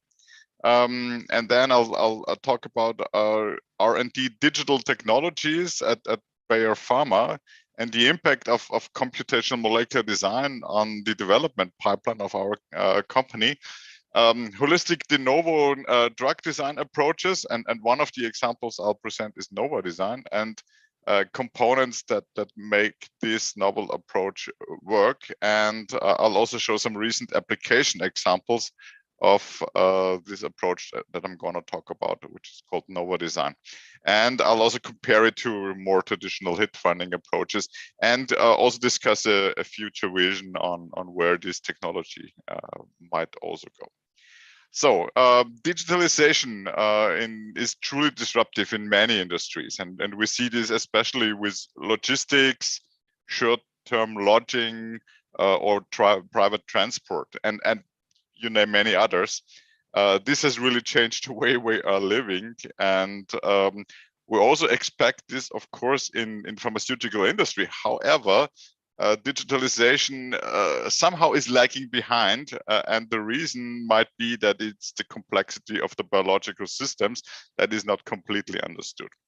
And why digitalization? Why is it interesting at all? Well, for example, calculations are quick and inexpensive and offer the chance to do things with a better quality of the results, or even do things that are not possible with experiments so far. And I've been working in this area since more than 20 years, and I see that we are transitioning from purely try and error very much in the past 30-40 years ago to, well, purely engineering somewhere in the future. And I think we're somewhere in the middle today. Yeah, we can design a number of things, especially the potency of compounds and some aspects of bioavailability, but it's not that we can really calculate the compound, the drug structure per se with just one run of computations. That is not something that we can do today. So it's a combination of a lot of experiments on the one side and also design aspects on the other side, and we are somewhere in the middle in this transition.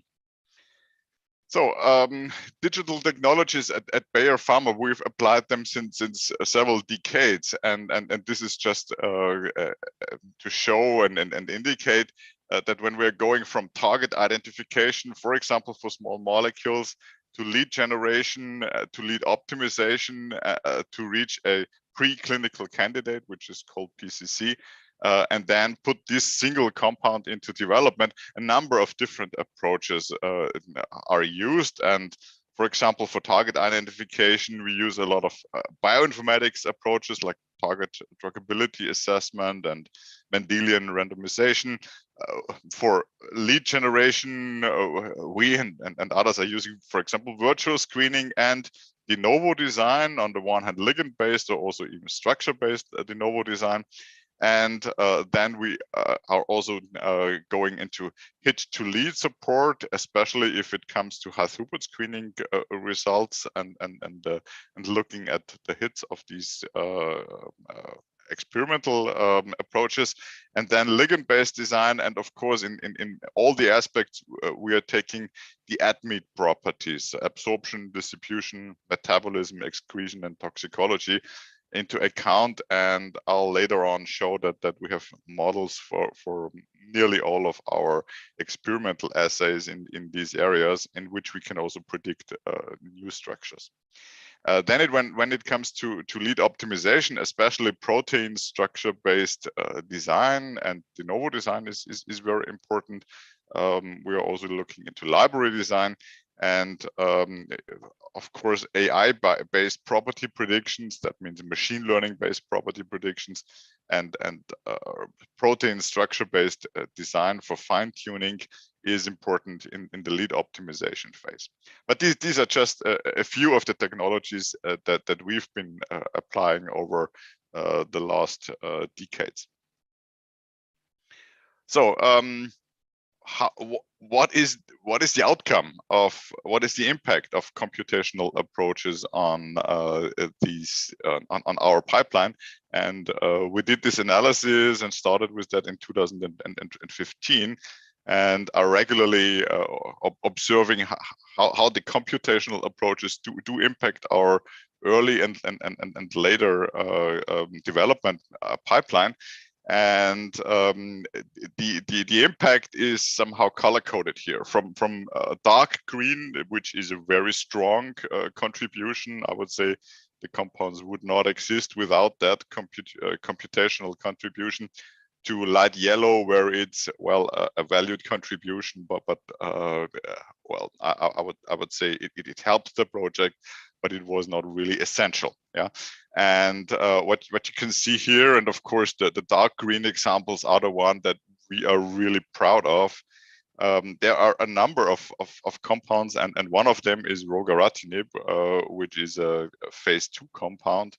And this was discovered de novo by protein structure-based design. Unfortunately, the compound has recently been discontinued. However, in our technological thinking, that compound really was very important, and I'll come to that point later. But you see a number of undisclosed compounds and undisclosed programs where computational approaches had a very strong impact in discovering the compounds and also optimizing the compounds. And we see that this is increasing with better technology, especially in the last, I would say, five years around that. So back to regorafenib, a very nice example. And here it is the genesis of the compound is schematically shown here. The compound is an FGFR, fibroblast growth factor receptor inhibitor, and this compound was designed based on the knowledge of a certain scaffold and how it binds to the ATP binding site.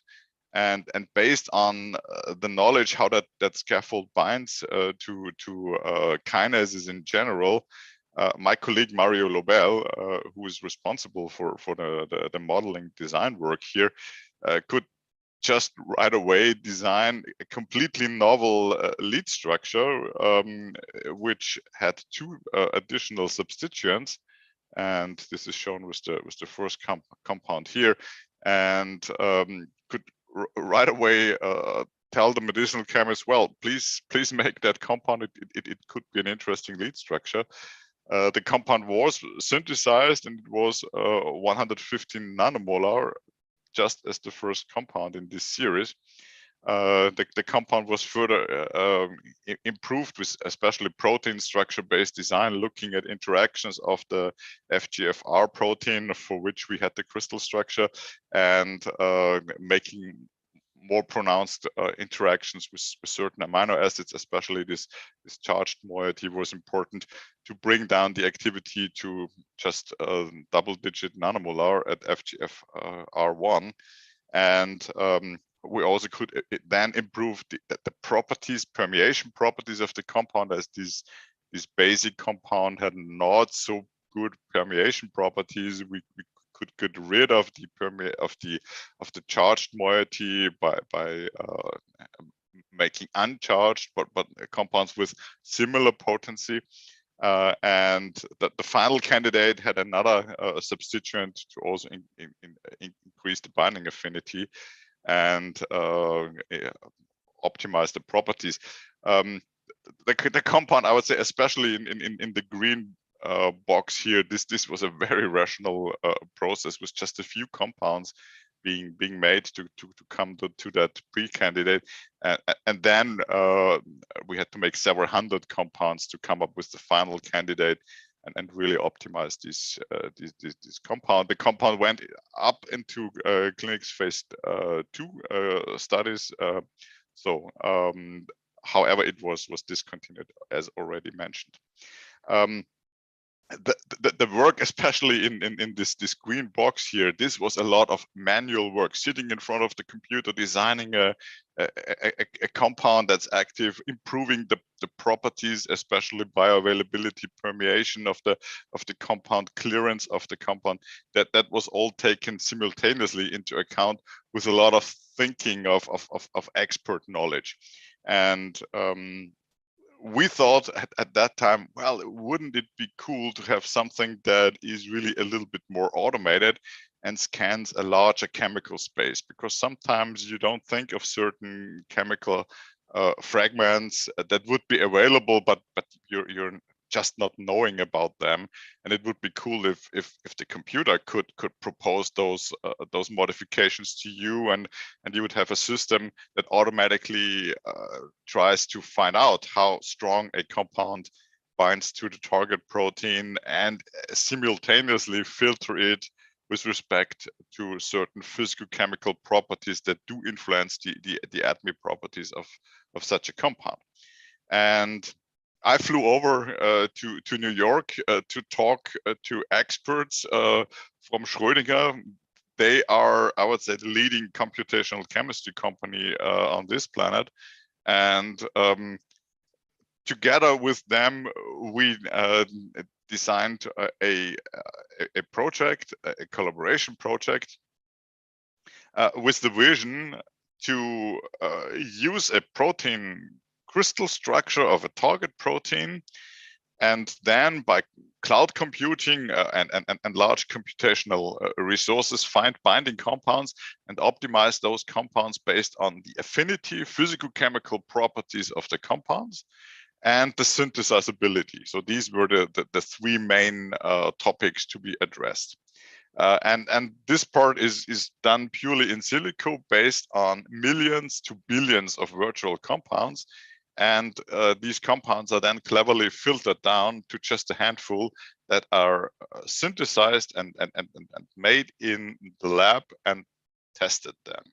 So the computer optimized synthesis proposal would be based on the best target affinity prediction methods that are currently available, and Bayer's in-house knowledge on physicochemical and ADME properties, and also chemical synthesizability. So it took quite some time. This was in 2013 here.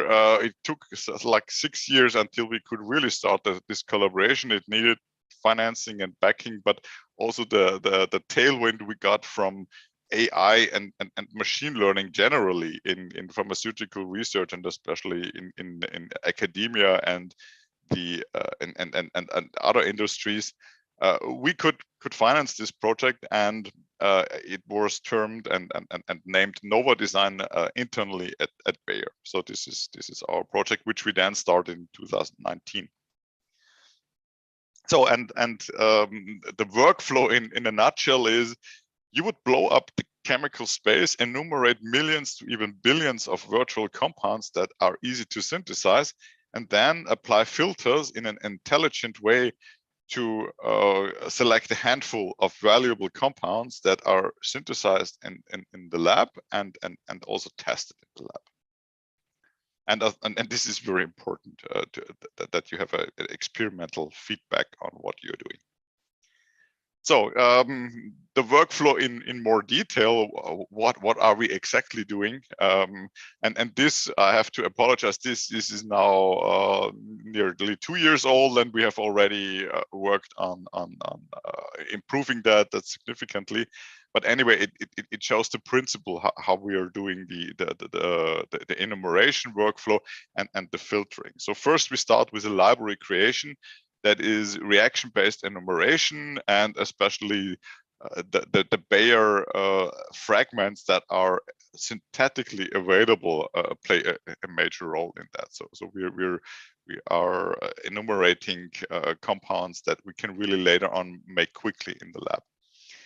Then we also apply a synthesizability score, which I will go into more detail in one of the next slides.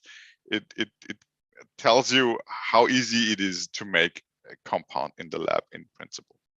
And then we have some basic property filtering, like physical chemical properties, lipophilicity, molecular weight, polar surface area. Then we are looking into if we can calculate with free energy perturbation, a physics-based method, and I'll go into that later. The predicted binding affinity of the compounds to the target protein. And we also use an undesired groups filter so that we don't have functional groups in the molecules which are known to be reactive or unwanted. We then apply machine learning filters like our APME filters and also then go into docking. This is the first step in which we expose the compounds to the target protein and filter down this list of millions to billions compounds to just 100,000. And these 100,000 compounds are then taken into a program that's called Life Design, and from Life Design we are using an active learning FEP cycle. And what is done there is that we are calculating with free energy perturbation the predicted binding affinity of a certain number of compounds. These are hundreds to thousand, probably 1,000 compounds in one run, and train a machine learning model on the predicted binding affinities. And we do this in several rounds, so that with I would say several thousand of those compounds, so that we are able to have a quick estimation of the binding affinity and can reapply that quick estimation of binding affinity to millions of compounds again. And after that active learning cycle, we go in several rounds and discuss with our medicinal chemists what could be the compounds that can be made. Some of the compounds are then selected and synthesized and of course analyzed with respect to the outcome. So in the next slide.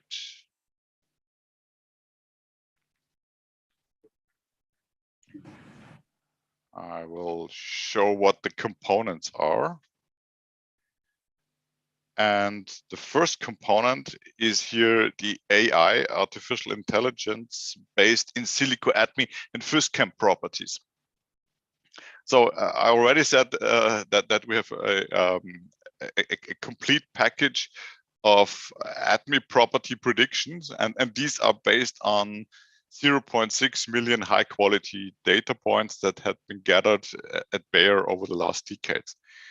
These were consistent measurements and these are manually curated, and we are also looking into tailor-made molecular descriptors to best describe our molecules and experiments. And we are testing modern machine learning algorithms and applying those to come up with good predictions. And I'll show the details on the FISChem and ATME properties in the slide later in more detail. So the second component of the workflow is the physics-based protein affinity prediction. We use FEP, free energy perturbation. Our collaboration partner Schrödinger has invested over 100 FTE years in force field parameter optimization and molecular dynamics method refinement. And in some of the projects, as shown here, we could really nicely predict the binding affinity of very novel compounds to a target protein and use that for the design of better molecules. A nice review is given here, Wang et al. In Methods in Molecular Biology, 2019. So, and the third column and the third aspect is AI-based chemical synthesizability prediction. If you can predict how easy it is to make a certain compound, you can base your decisions especially on that. And there are 17 1.5 million published reactions in databases which are commercially accessible. And at Bayer internally, we have another 12 million at crop science and pharma, which we have pulled from our chemical lab journals and have developed tailor-made molecular machine learning algorithms to predict the synthesizability of novel compounds. So first I'll go into the first chem property predictions, and this is not a complete list of physical chemical property prediction methods that we are using, especially for absorption, distribution, metabolism, toxicity, and physical chemical properties, with a number of different experimental assays, and every experimental assay has also generated a lot of data. Sorry, can you please go on mute, Sabi?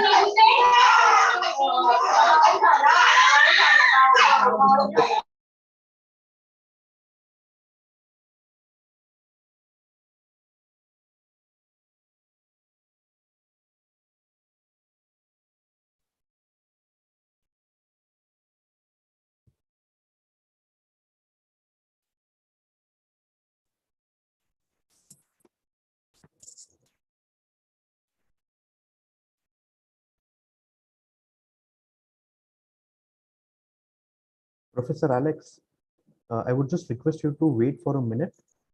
You have been accidentally muted. I would just request you to wait for a minute. IT team, please unmute Professor Alex.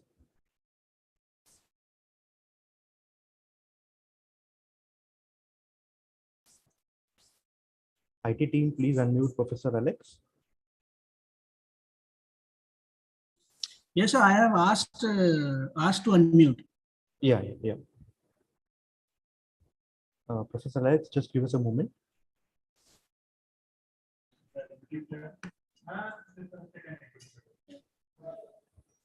Yeah, it's done, sir. Okay, should be working again. Yes. Can you hear me again? Yes, we can hear you now. Thank you. Okay. So, for example, for absorption, there is an assay which is called KCO2 permeation, and for that assay, we have measured over 10,000 compounds. Our prediction model is a classifier, tells you, well, the compound is either good or bad with respect to permeation. And for example, the precision of our prediction method is 83% in predicting bad permeating molecules.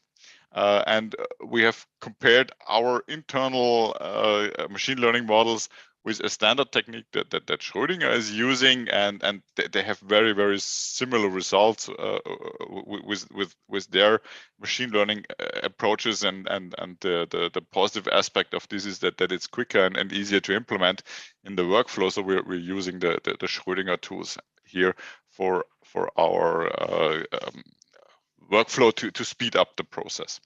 And this is now available for many other pharmacology or PK endpoints, like human serum albumin binding, metabolic stability in humans, metabolic stability in rats, bioavailability in vivo in rats, which is an interesting topic itself, where we have invested a lot to be able to predict that. hERG inhibition, which is a ion channel, Ames mutagenicity, cytochrome P4 153A4 inhibition, different subtypes, solubility of the compounds in buffer, the log-D, oral PhysChem score, and oral RV score. So these are important aspects when filtering the compounds, and this is work that has been done over the last 20 years to come up with such a system based on these 0.6 million high quality data points. Now, the third column, which is now computer-aided synthesis planning or synthesizability prediction, We have initiated a few years ago an internal program that is called CHI, Chemistry with Artificial Intelligence, making use of the 17.5 published external reactions and our 12 million internal reactions that we have available. And we use artificial neural networks to learn based on the ECFP fingerprints from all those reactions, and are then able to predict the synthesis pathway of a novel compound. And the advantage here is, if we do that in that combined approach, that we can make use of our own data, and also very interesting that we have not only published the positive reactions that are working, because that is mainly in the literature, but we have also records about reactions that are not working. And these negative results are very important, as I'll show in a minute, and these are not in the literature mostly. So failed reactions from Bayer lab journals do improve our reaction viability predictions significantly. And what you can see here is that we are making use of the published reactions. We can predict 53% if you're making use of the commercial positive data plus artificially negative data that we can generate, and this is a standard process how to do that. If we are taking our Bayer negative data in addition to that, we can increase the predictivity to 56%. But if we take our internal Bayer positive data plus the negative data into account, we can already come up to 62%. And if we're taking commercial positive data, Bayer positive data, and the Bayer negative data into account, we come up to 63% in predictivity, which is significantly more than you would normally see in any of those approaches in the literature. And this is certainly something that you can get if you have stored all these negative synthetic data in your lab journals. So and one way to tap into that prediction of synthesizability is also to make machine learnings on the models that we have been done with CHI. CHI would take a few minutes for each and every compound to calculate those many possibilities in the synthetic routes. So if you think about millions of compounds, that's not doable with the current computational resources. So what we have been doing, and some of the colleagues had a great idea to build a neural network as a surrogate model on the CHI predictions. So we used 50,000 predicted molecules and trained a machine learning model on that. And this now works in parts of seconds to predict how easy it is to synthesize a certain compound. And this filter is also used and can be applied to millions of compounds. And is used also in the early stages of the enumeration of the compounds, and especially at the beginning of the protocol. And later on, if you're just talking about 10 to 100 compounds, then we can apply the full featured CHI prediction methods. You could really predict how many components you would need, how many reactions you would need to synthesize the compounds, and can use your strategy from those predictions. So in the next slide, yeah, how do we visualize now the results of such a Nova design run? We make use of the live design graphical user interface, and this live design is really, I would say, a new dimension of collaboration between the medicinal chemist and the computational chemist.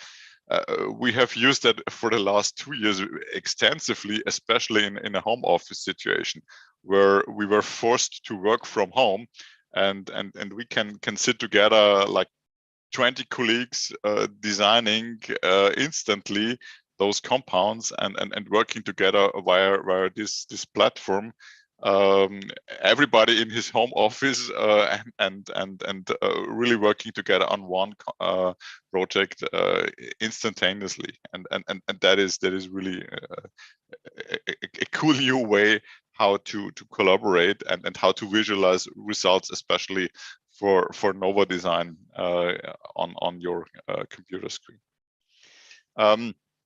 Now I'd like to show you some application examples of this new technology in current projects, and please be aware I can't show the detailed structures of the compounds because they are not patented, and this is I would say very recent research, and I cannot really show the structures. But however, I did my best to give as much as information that is possible about the compounds and the nature of the compounds. So in the first example, we had a starting point, which was an 82 nanomolar compound with a lipophilicity of around 3. In the first round, we enumerated 1 million virtual compounds with expert input and filtering of the process.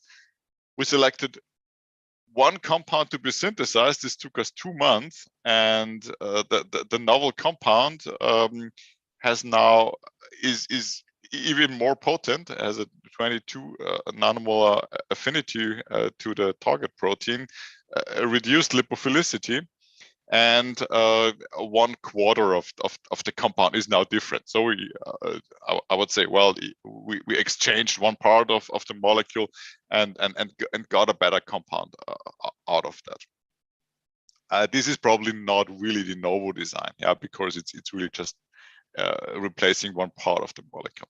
In the next example 2, we had a starting point which was 85 nanomolar and already had a low lipophilicity of 2.1. We generated 2 million virtual compounds, and from those 2 million virtual compounds, via computational filtering and expert input, we came down to 3 compounds that were synthesized. This took us 4 months. And the final compound now was, I would say, 50% of the compound was new, and it was even more active as the starting point, and that opened a completely new class of a compound, and this was really a tremendous success because we just had to synthesize 3 compounds. And this was a very lean project. However, this project was discontinued out of strategic reasons and was not followed up. And the third example, and this is the one I would say I'd like the most, which is a late lead finding project. We had a starting point of a weak compound with 600 nanomolar and a relatively high lipophilicity, and enumerated 3 million virtual compounds, synthesized out of this convolute 10 compounds, which took us 3 months, and found one compound that was now 75% new. So the whole compound was, I would say, completely replaced, and it was not similar to the starting point. And however, this compound was not very potent. It was 1,900 nanomolar, but had a significantly 10-fold reduced lipophilicity and much better solubility. So this really offered a new active compound in the series with much better physical chemical properties. The compound was optimized and supported by free energy perturbation calculations with protein structure-based design, and we could quickly improve the affinity since we knew how the compound was binding to 43 nanomolar. Unfortunately, cut back the lower, the higher lipophilicity. But the compound was then also taken into in vivo experiments and had a good pharmacokinetics and efficiency in the disease model. So that was really a nice success, and shows the power of de novo structure-based design, in which you can find novel series that are not related to the starting point anymore, just driven by the protein structure, and that was done with overall 20 compounds in just half a year. So what are our plans with the Nova design development? And these are not plans anymore. We have already started working on this with our collaboration partner Schrödinger. Initially, we were starting with the enumeration of, as you've seen in the examples here, around up to 3 million virtual compounds. The technology then quickly was expanded to enumerating of 100 to 50 million virtual compounds. And now we're talking about 1 billion of virtual compounds that can easily be enumerated and also handled with respect to filtering down those billion compounds to just a handful that are then really made in the lab and worked on. So if you compare the Nova design approach with more traditional hit finding methods, for example, high throughput screening and medicinal chemistry. High throughput screening would take, I would say, €1 million per compound run. We have currently in our compound repository around 4.5 million compounds that are tested for high throughput screening. And overall, the process, including asset development, takes 12 to 18 months. If you compare that with Nova design and medicinal chemistry efforts, the costs would come down by a factor of 7, and the time, as I've shown in the 3 examples before, is between 3 and 5 months for just a few dozens of compounds. So especially in this regard, you can achieve a higher efficiency. But however, I mean, please keep in mind, you need excellent data situation. You need a high resolution crystal structure to be able to do that. And good data. So it's estimated that we can apply this Nova design technology for 25 to, I would say, a maximum of 50% of projects on an average large pharmaceutical project portfolio. And Nova design really requires expert input. This is not an easy click button application and everything is automated. It's still a lot of knowledge that you would have to put into the design of the workflow and the filtering cascade, because this largely influences how successful these runs are, and it's still something that's highly complex. So why this excites us? Nova design has an applicability, and the quality will of course further increase, and we're just working on that. So I see 3 areas which are really important, and also in the future, especially target structure information will become better accessible due to advances in cryo-electron microscopy. We see that trend that we get much more cryo-EM information from structures and that quicker, and also of course X-ray crystallography. there is a huge progress with respect to the prediction of proteins, and that's where also protein structure information can come from.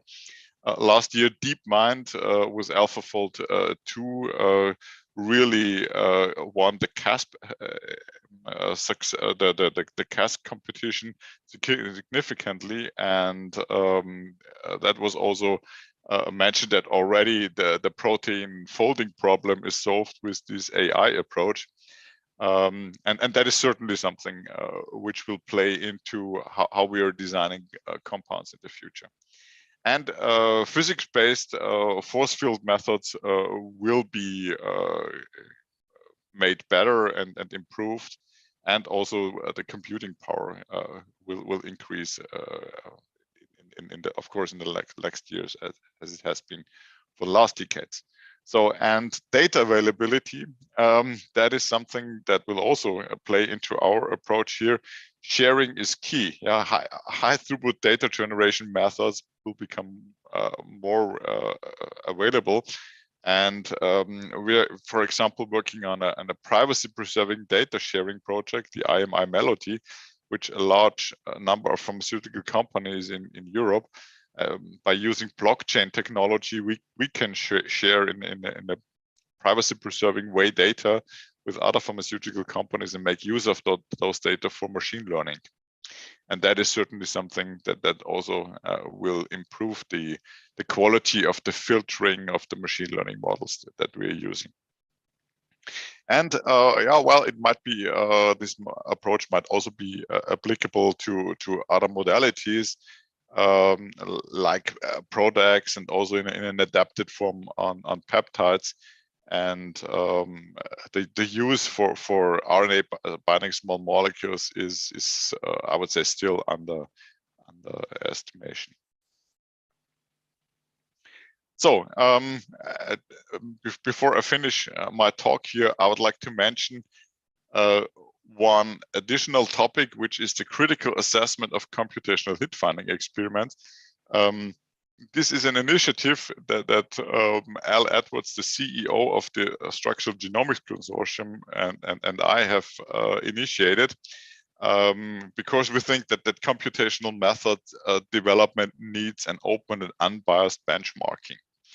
And CASH is a benchmarking forum that aims to improve computational hit finding methods, as the one that I've just shown here.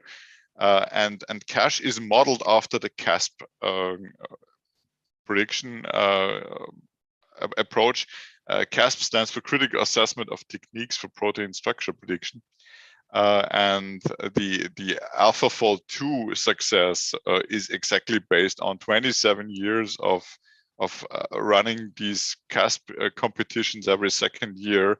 And that was a lot of work, especially by John Mould and others, and has paid off just in 2021, I would say. And with CASH, we're aiming for something similar, but with respect to small molecule hit finding experiments. If you're interested, we've just written a Nature Reviews paper, and the citation is here, Aklu et al. From February this year. And you could also click on the link or type this link in your browser, cash-challenge.org.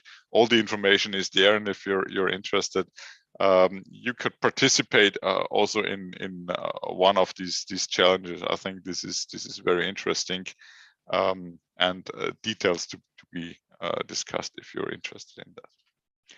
So, conclusions. Digitalization of pharmaceutical industry is a highly complex, but also a rewarding, and I think we have to do that. Yeah, there is no free lunch with respect to digitalization, and this also needs significant investments, as I've shown with this Nova design here. The pharmaceutical companies do hold all the cards in their hands. They own the data treasure and have excellent digital scientists to make use of that data treasure. But pharmaceutical companies can't do it alone. So you need the right partners in biotech companies, in academia, and amongst peers. And projects like Nova Design need perseverance and might pave the way to additional initiatives with disruptive potential.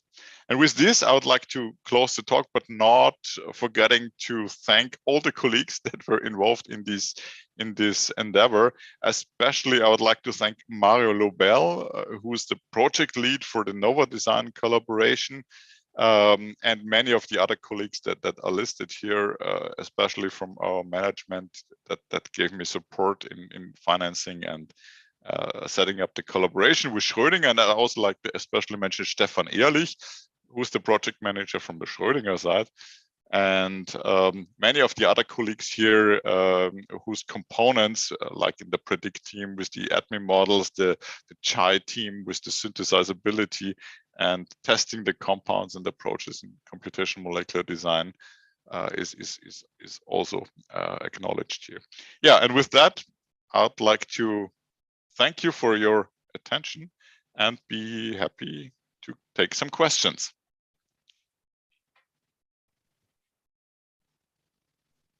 Thank you, Professor Alex, for that intellectually stimulating talk. I request the IT team to let me know if there are questions in the chat box, YouTube chat box.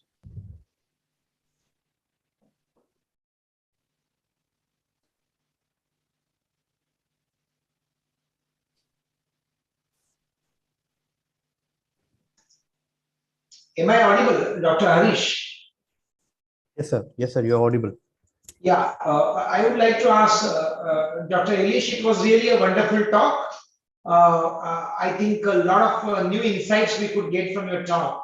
My small question is that could you please, in brief, elaborate about this AI for synthesis? You have already said it, but how exactly this can be practiced in day to day? Because you being into industry and we being into academia, I think there is generally a gap in using some kind of technology or technique. So I would like to know from you how an academic institution would be, could use this kind of technique. Yeah. Okay. Thanks for the very good question. Well, this is now a technique that we have been investing and researching for several years, and yeah, I think at the moment this is certainly not freely available. I would say Schrödinger has access to many parts of that, and of course also commercially provides access to that technology, but not as such in complete, because the admin models that we built in are important and an important part of it, and of course we don't publish those admin models in detail, and especially not the code to it. And also the synthesizability, the CHI aspect is not freely available. But with approaches like that, I would say we would spark also the academia to do something similar, because the force field, we are involved in a force field initiative, the open force field initiative, where we are working together with a number of other companies on a freely available methods in free energy perturbation predictions. That is something that everyone can participate. It's all published. It's one very important part of that workflow. And there are other initiatives working on physical chemical properties and also the synthesizability. Yeah. And I would also say here, well, that's certainly something where academia can work on similar topics and put together also such workflows that make it work, and also probably tap into not as expensive software as we are using here. Yeah, the workflow as such is currently not available for academic, but I would say in a few years from now there will be certainly something available also with a comparable quality also for the academic research. Does this help? Does this answer your question?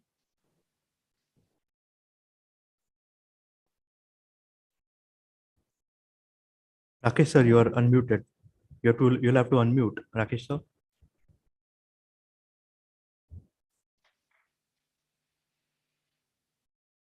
Okay, okay, fine. Thank you. So, thank you so much, Professor Hillis. Thank you for talking to us about Bayer's in-house platforms like Nova Design, Line Design, and then the Chai Initiative and Cache Initiative. So the take-home message from your talk would be, if we can intelligently combine the computer-aided drug design physics-based methods and the AI-based approaches, then we can effectively design novel chemical entities right up to sub-micromolar levels, which would be tangible and achievable compounds. So thank you so much for your talk. It was a very intellectually stimulating talk, and thank you for accepting our invitation as well. So Yeah, thank you.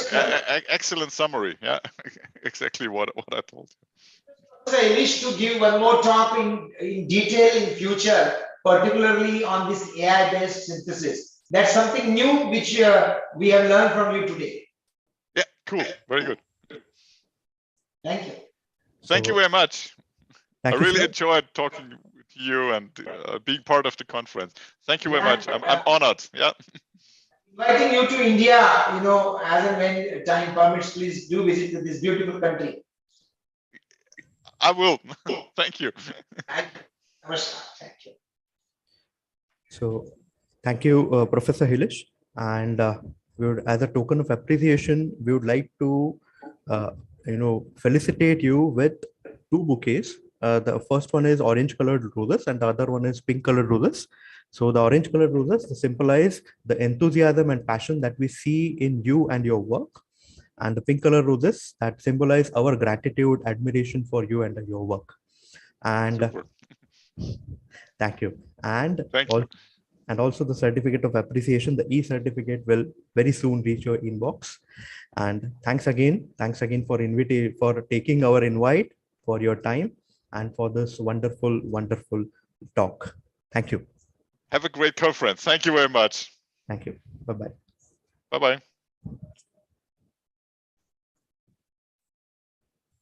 All right, delegates, I would like to inform you all that we will be breaking for lunch now, and we'll be back at 2:30 with our next speaker. And our next speaker is Dr. Antima Gupta, and she'll be talking about collaborative drug discovery vault. Thank you so much. See you all at 2:30.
Good afternoon, everyone, and welcome back to the afternoon session.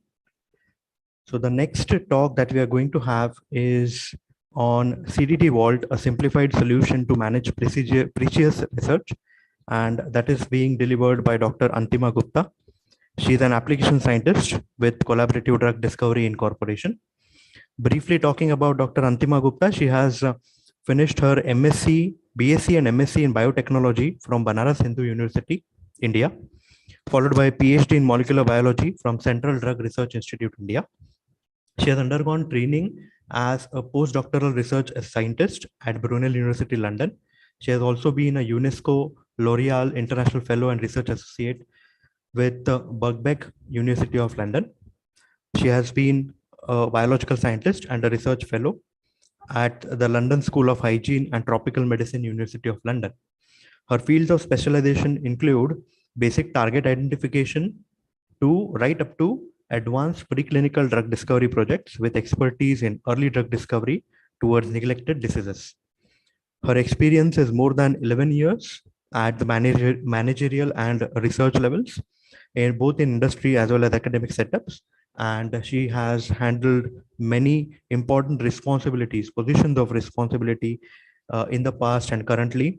She is working as an application scientist at Collaborative Drug Discovery Incorporation, that is CDD Vault at London, UK. Previously, she has worked as research and training laboratory manager at Birkbeck University of London.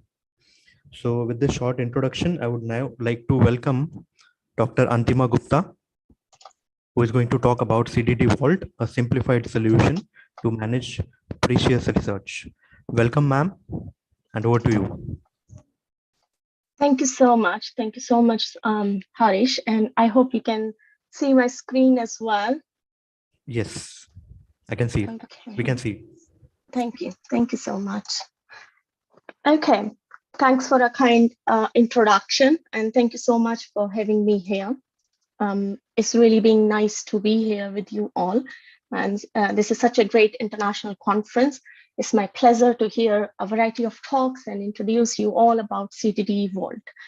And as you have introduced already, my name is Antima Gupta, and I'm working as an application scientist and to support the technical team at CDT in Europe and Asia part at Collaborative Drug Discovery Company. That's how we say it. And this is the presentation here. So CDT Vault is the most trusted drug discovery data management platform. And not only it helps the scientists to organize their research or their data as it's a data management tool, but also it helps them to analyze their research data results in a simplified manner at this single platform. So as we all know, being in scientific community and drug discovery field, that it takes 1 or 2 decades to bring one molecule from chemistry lab to the market as a medicine. And but to be honest, recent pandemic have shown us all that the value of collaborative science and efforts on the race towards the discovery of these new vaccine, and it came within a year time. And that's what our beliefs are there, as well as the scientific community. We clearly understand that next pandemic can be because of the resistant pathogens.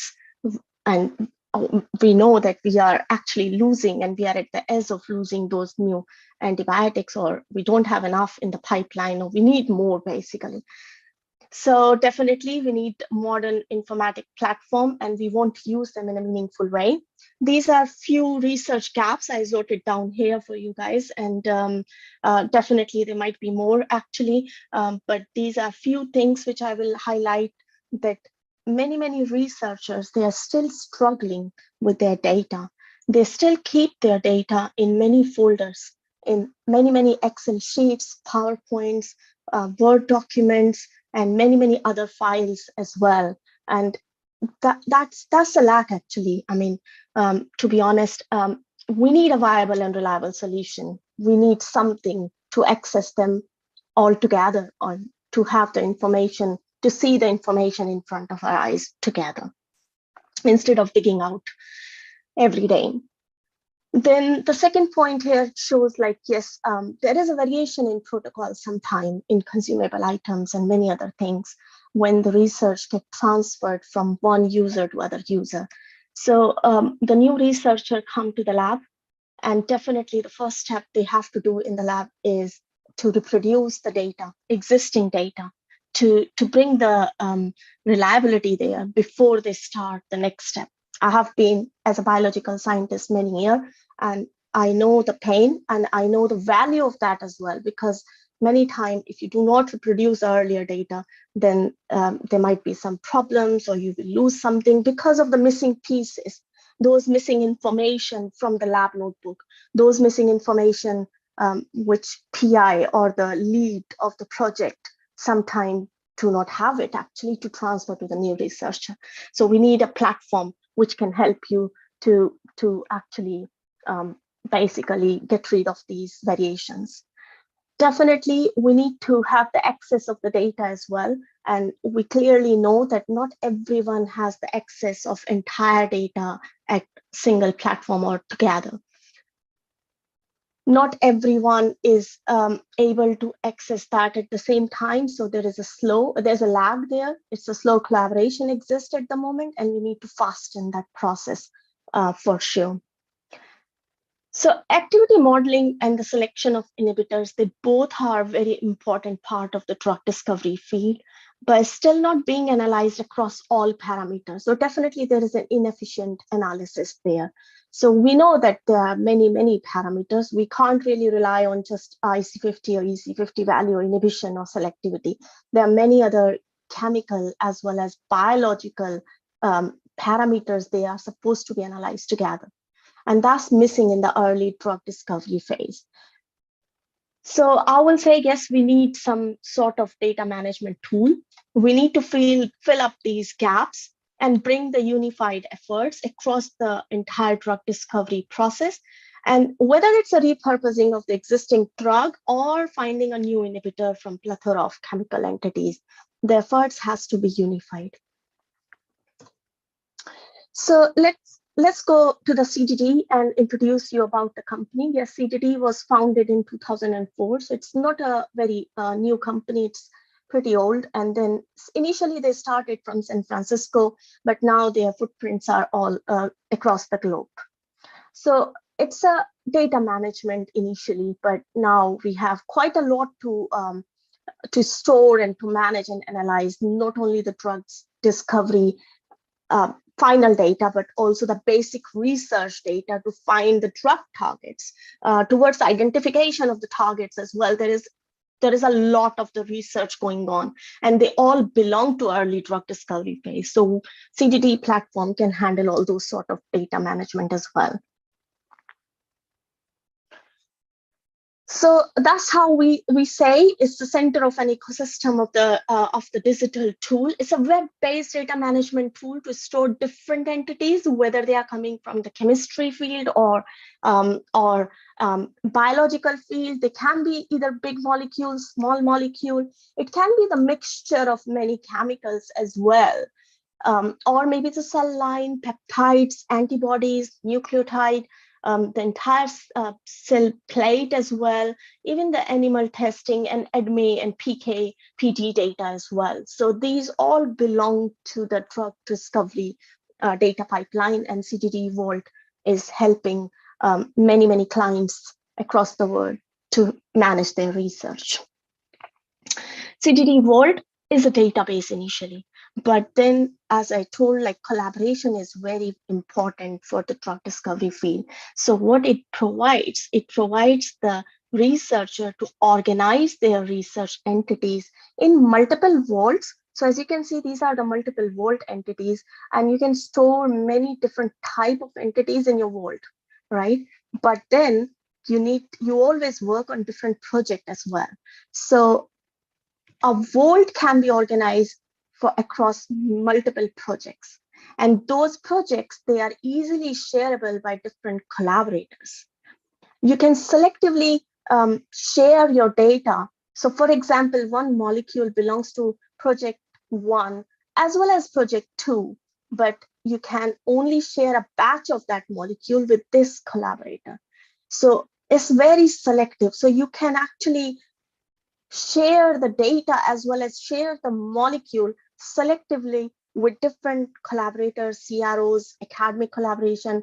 Wherever you send the sample, you can actually bring the data, compare the data, analyze the data all together across different projects. So imagine you have many projects, many core molecules belong to different projects, and then you are selectively sharing them with different collaborators, screening them across many fields. So it's an easy, secure, and collaborative way of managing your research.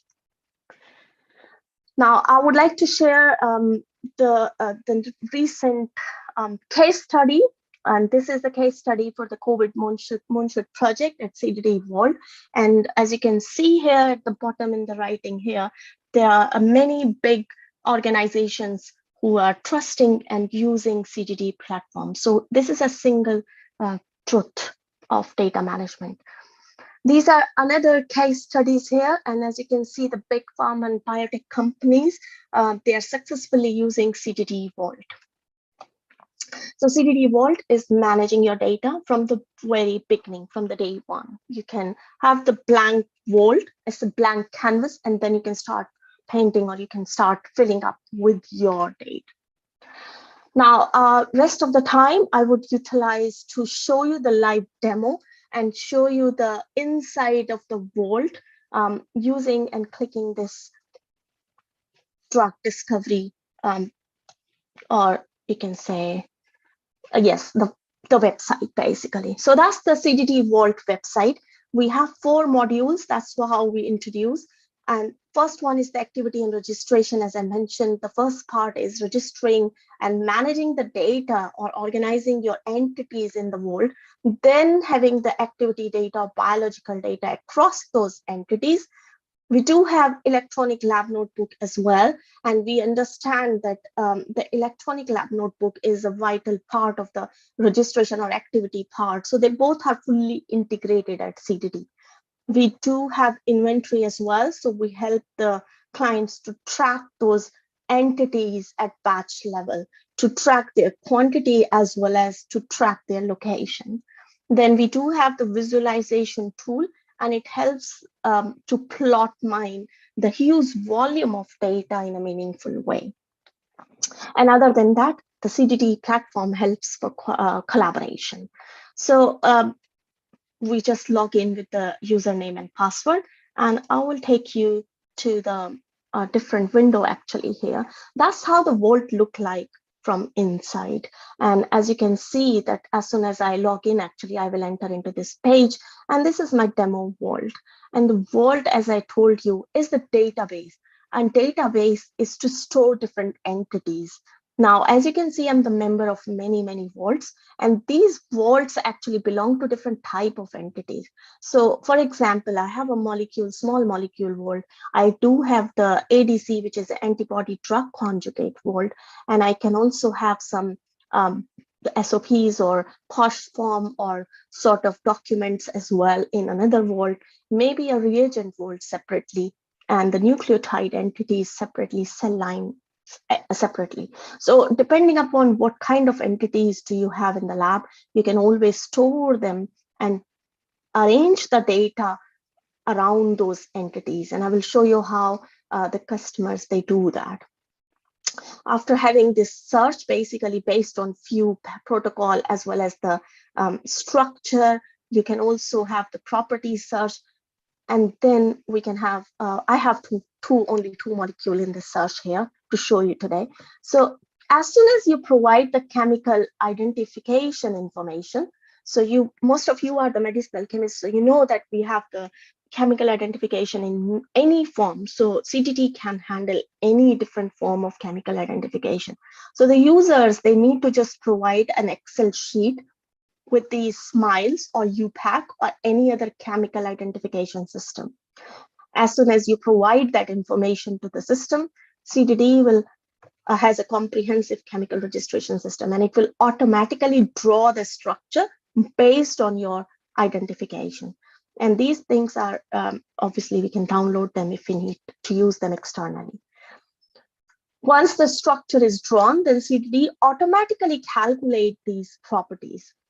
At the moment, I'm displaying only 4 properties, but if I will customize the report, then I can have around 20 properties or chemical properties. Basically, it uses the ChemDraw. ChemDraw is not like ChemDraw, it's a Chemexon, Marvin JS from Chemexon, like ChemDraw, to draw the structure and as a structure editor. So CDD does have the integration of many other platforms like ChemDraw, Data Warrior, NIME, Pipeline Pilot, and all those kind of things through API. So CDD provides you to access to basically take this entire data or whole world information into those softwares, applications, or to bring the information from there to here. So you can actually connect those platforms through API. So, so the properties are calculated by Chemexon. And then what CDD does, CDD says, okay, store this molecule at the molecule field level. And then molecule is the obviously something which can store one structure or a new structure.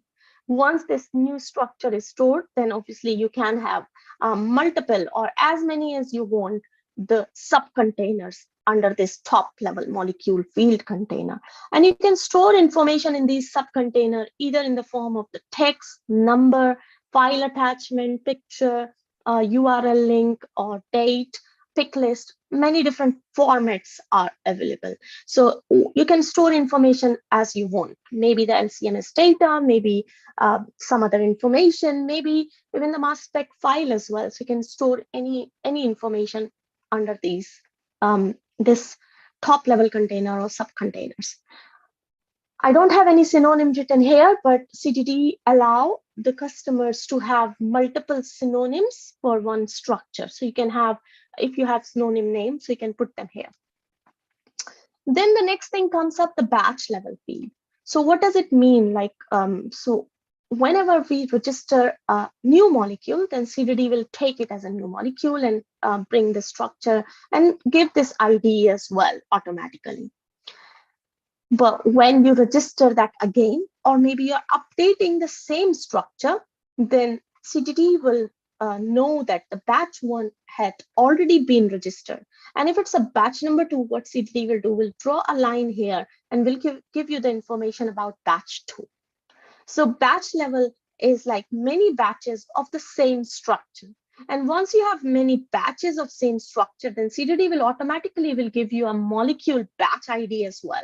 So it can be easily say like this molecule has only one batch, but it could be possible that many molecules have multiple batches. Now those multiple batches can have actually even different biological data as well. So those multiple batches can be shared by different collaborators. And these multiple batches can be used in different sort of cell lines, reagent, and maybe to make another molecule as well. So as a core molecule, you use the big, and to be honest, what CDD does actually here, CDD will stripe off the salt and the solvent information at the molecule level. But at the batch level, it will store the salt information, because sometimes few batches, they have the salt and they can have different salt as well. So formula weight will be automatically calculated accordingly with whatever salt is there and whatever salt ratio is there as well. So ratio is also managed by CDD Vault.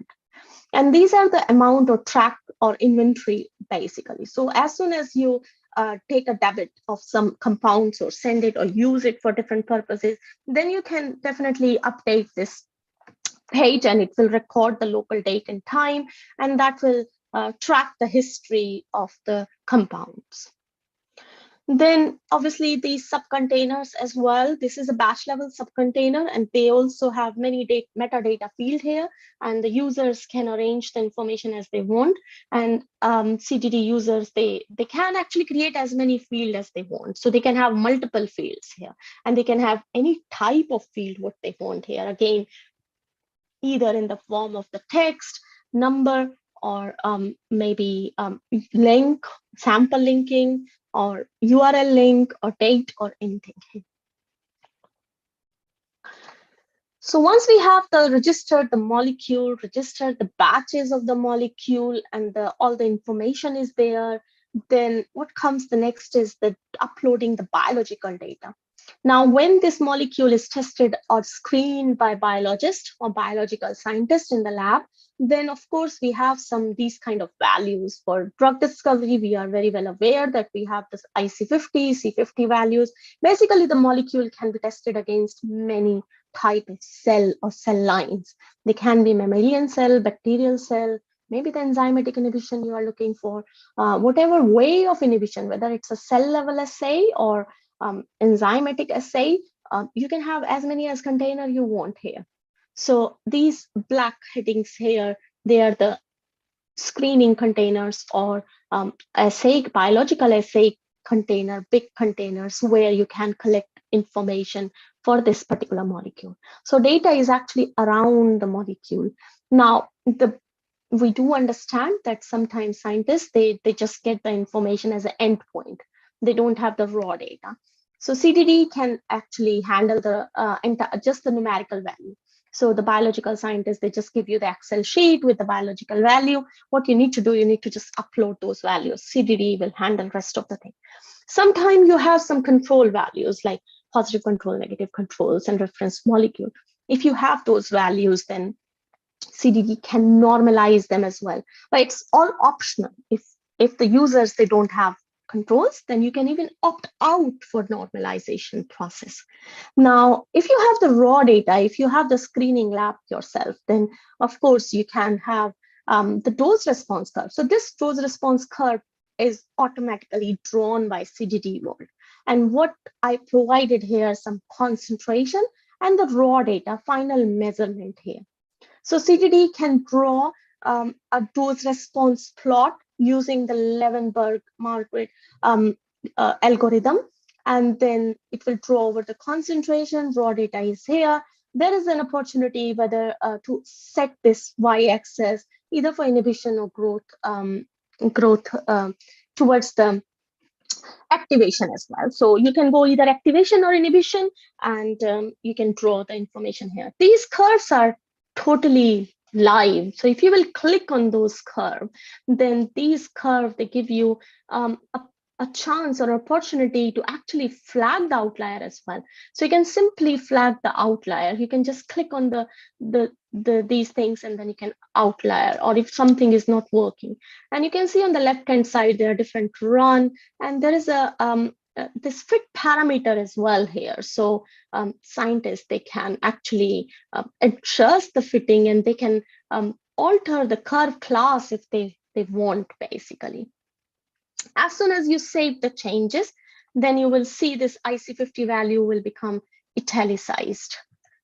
And it shows that few outliers are flagged, and then the curve has been recalculated, and the IC50 has been recalculated automatically.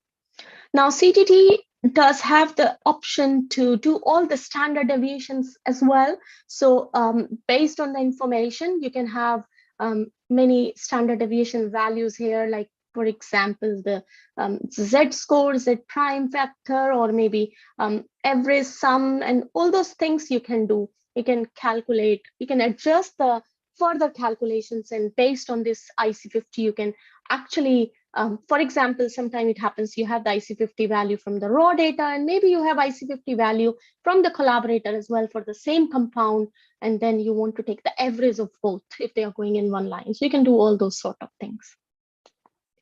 Now, this is like kind of a condition based. So for, as I mentioned, that CDD can actually handle the basic research as well. And it happens that in the basic research that researchers, they actually analyze the molecule or the inhibitor against many conditions. And once the conditions are defined, then we want the EC50 or IC50 value per condition. So CDD can handle those things. And I can have many columns here. At the moment, I'm not displaying, but customizing report gives you an option to have as many as information as you want in the display table. You can attach the images, you can attach the links, and you can do many things in these containers. So that's how the CDD container look like. And the next part is the ELN. As I mentioned, that CDD has this activity and registration site fully linked with ELN entry. So you can see that it's just one click away to enter into the ELN page.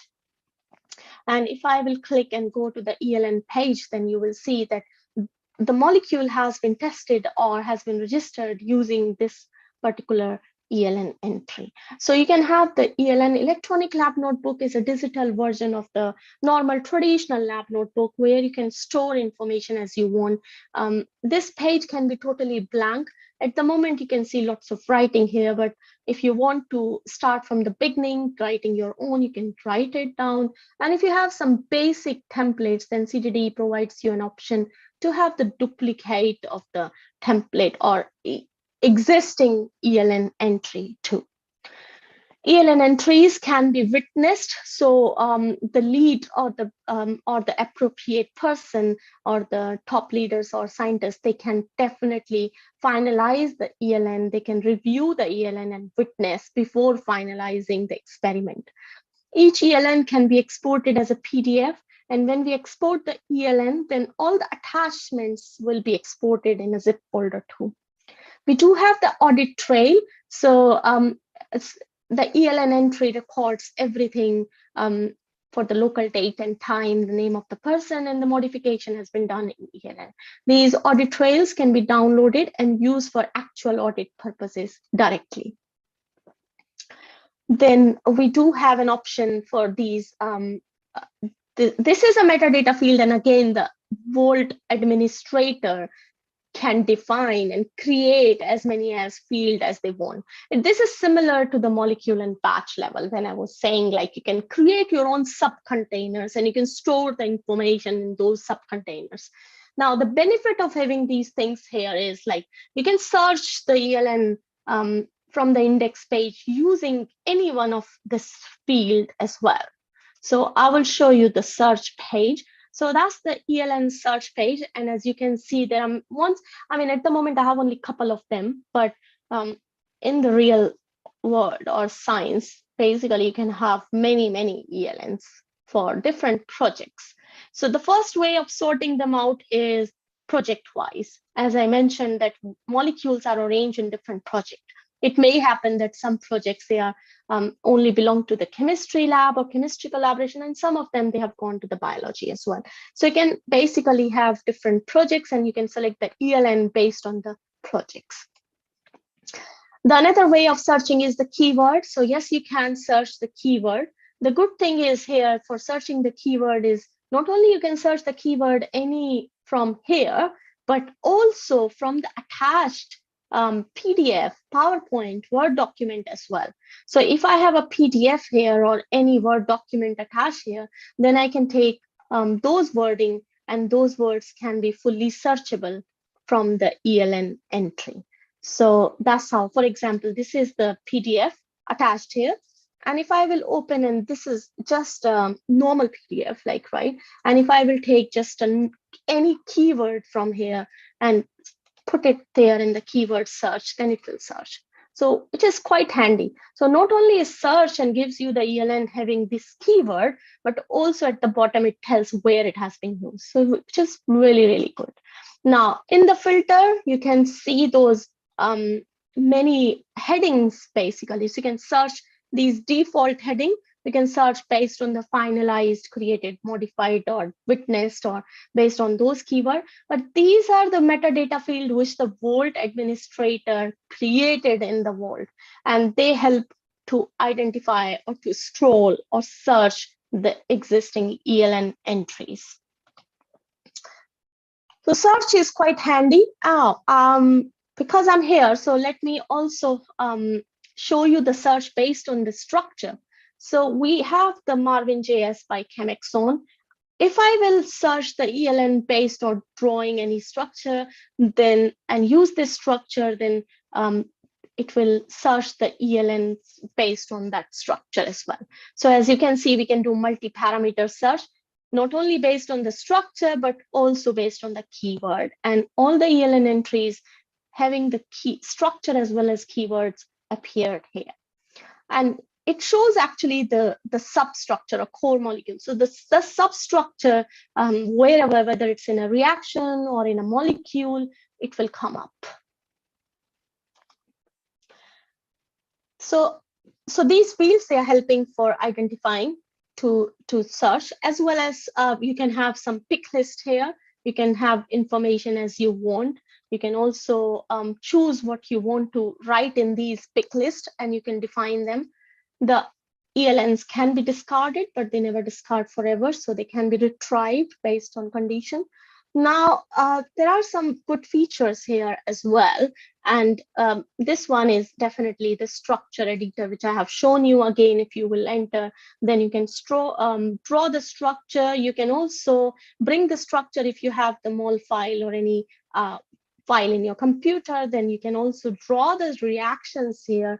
And then this is also good, actually. Let me show you how does it work. If I will draw a reaction, then it will automatically, I'm just gonna draw a silly reaction, but as you know that I'm not a chemist, I'm a biologist, so definitely this reaction doesn't make much sense to you, but for the demo purpose, it works here. So as you can see, as soon as I drew the reaction, then it automatically created the stoichiometric table.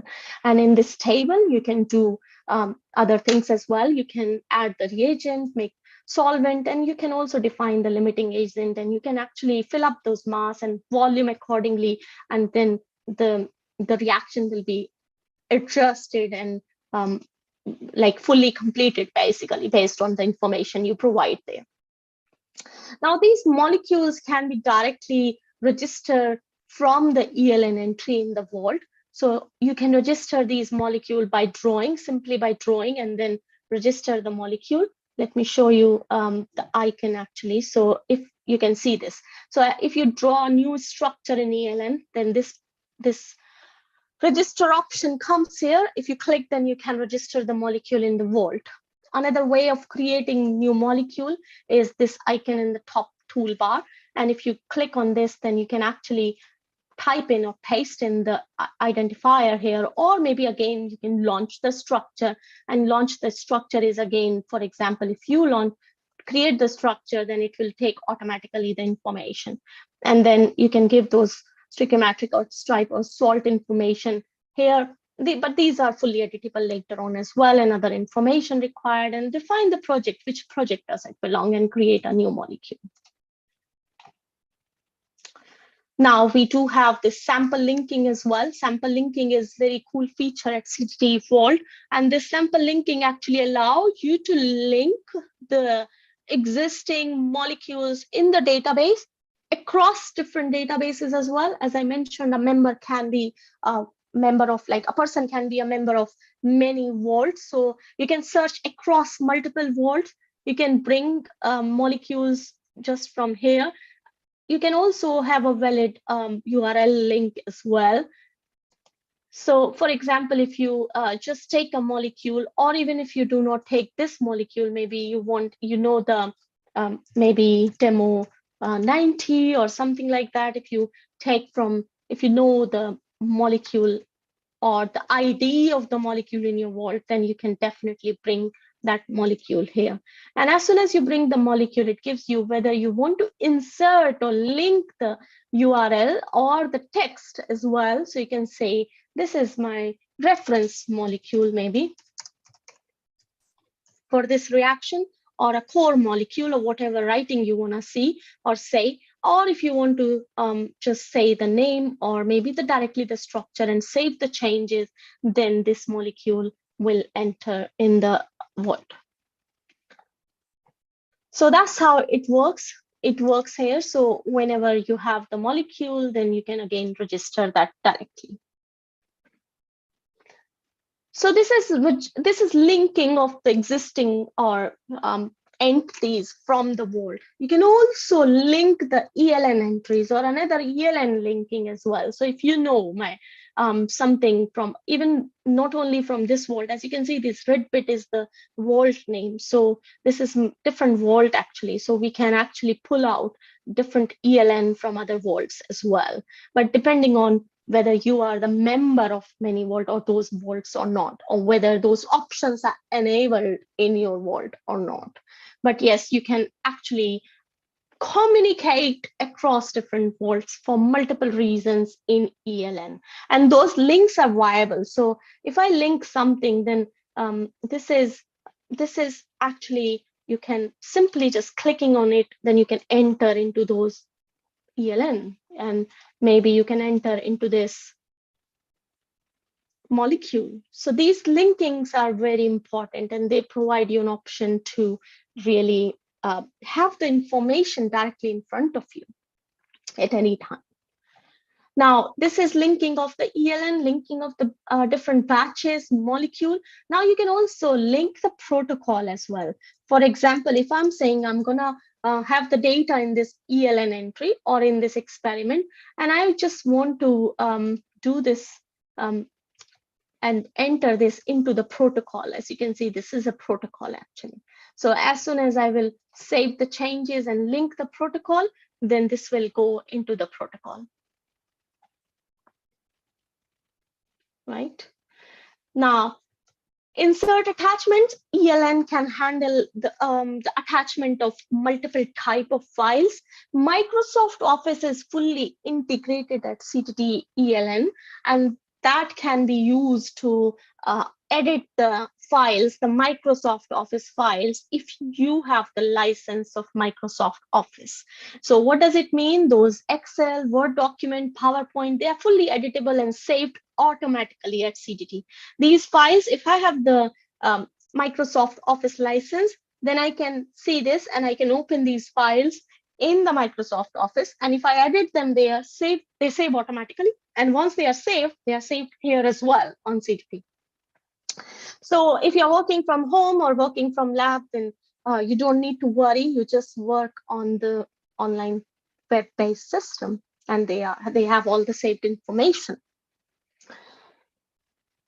The table can be inserted as well, as you can see here. So simple table format is allowed. Then we have this time stamping actually, and these checklists. So for example, if a researcher is doing some research in the lab and they are following the step-by-step method, and they want to see whether I really incubated for 1 hour or not, then what they can do, they can simply say, okay, I've done this now, and just click on this icon, and that will give the local date and time. Once you have the local date and time, then of course, you know when did I pick up the second step and whether I have really given the 1 hour incubation or not. Sometimes these little variation, or the little steps, they bring variation in the final result. CTT Vault allow you for inserting the assay annotation as well. And we have a very comprehensive bioassay data as well. It's like a bioharmony, and CTT is working on that constantly. So this database is based on your information. If you know about your assay, then based on one keyword, it will give you more options here. And then obviously you can choose all these options, method, and those things. And once you submit, then what it does, it will actually create a table like this. And the table will have all those information chosen by you, what kind of target, assay, mode of action, method, or screening, or whatever has been done. And little summary about that as well automatically has been created for that assays. So that's the bioassay tool at ELN. So this ELN is fully compatible, both biology as well as chemistry side. And the very important thing which I I mentioned at the beginning, that CTT can handle multiple registration types. So these registration or the vaults actually have different type of registration. So for example, the nucleotide vault has a nucleotide registration system. So you can actually register the nucleotide. And when you register the nucleotide, instead of the CAMDRAW, you can have the SnapGene integration here. So you can upload the DNA file, and then you can try the map, or basically the structure. So that's how it works. And those are the things at CTD. Now, I would like to show how good is the comprehensive or good is the search table as well.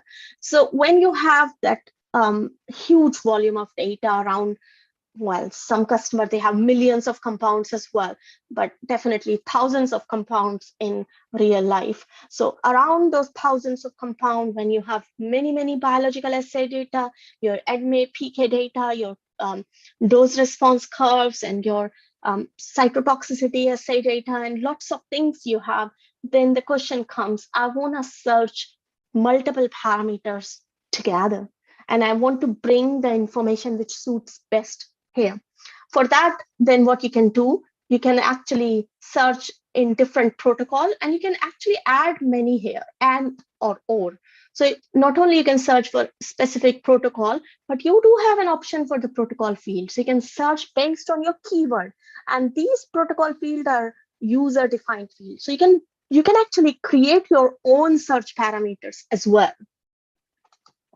For example, if I will search, then it gives me these options. So these are created by me. So I have created some detection methods. So I want to search based on those detection method maybe. Now, based on different protocols, then you can also have based on the date range as well, then different readout definitions, and maybe all, or maybe you can have some outlier, you want to remove the outlier. Then there are many ways actually searching them in really nice way. Then again, the substructure search is possible as well. Then physical properties are here as well. So you can actually, based on your, obviously this particular Volt has both nucleotide and small molecule amino acids. So you can see both three type of properties, but if you have only small molecule, then you would be able to see all physical properties for the small molecule. Then you can define the range there as well. Then the keyword search, and this is the molecule and batch field level of keyword search. And again, the metadata field created by the CTD Vault administrator. And then you can search them all together, or you can do either or. You can take out something, take in something, and then based on your search query, you have certain molecules here. And those molecules can be actually added to a collection box. And those collection box will be saved here in a container of the collection. Then again, in later different days or different other CTD users can use those collection to search them. So that's quite saved actually. You can also save the search here as well. If you save the search, then if you say, suppose in those searching parameter, if new molecules will be added, then the search will automatically get updated. So you can definitely have all your data as you want. Anytime users can export the information, they can have either Excel, CSV, or SDF file. The new molecules can be created as a single molecule information providing, or you can import the bulk data altogether. So those things are quite possible to do. The protocol container I have shown you here in the other, basically in the search table, but that's how it looks like, and it arranges the data based on the run date. And you can have different type of calculations there. And as you can see that we have quite comprehensive dose response calculation and many different things here. And then, of course, the further calculated parameter as well. And this provides you to calculate within a single protocol or across multiple protocols.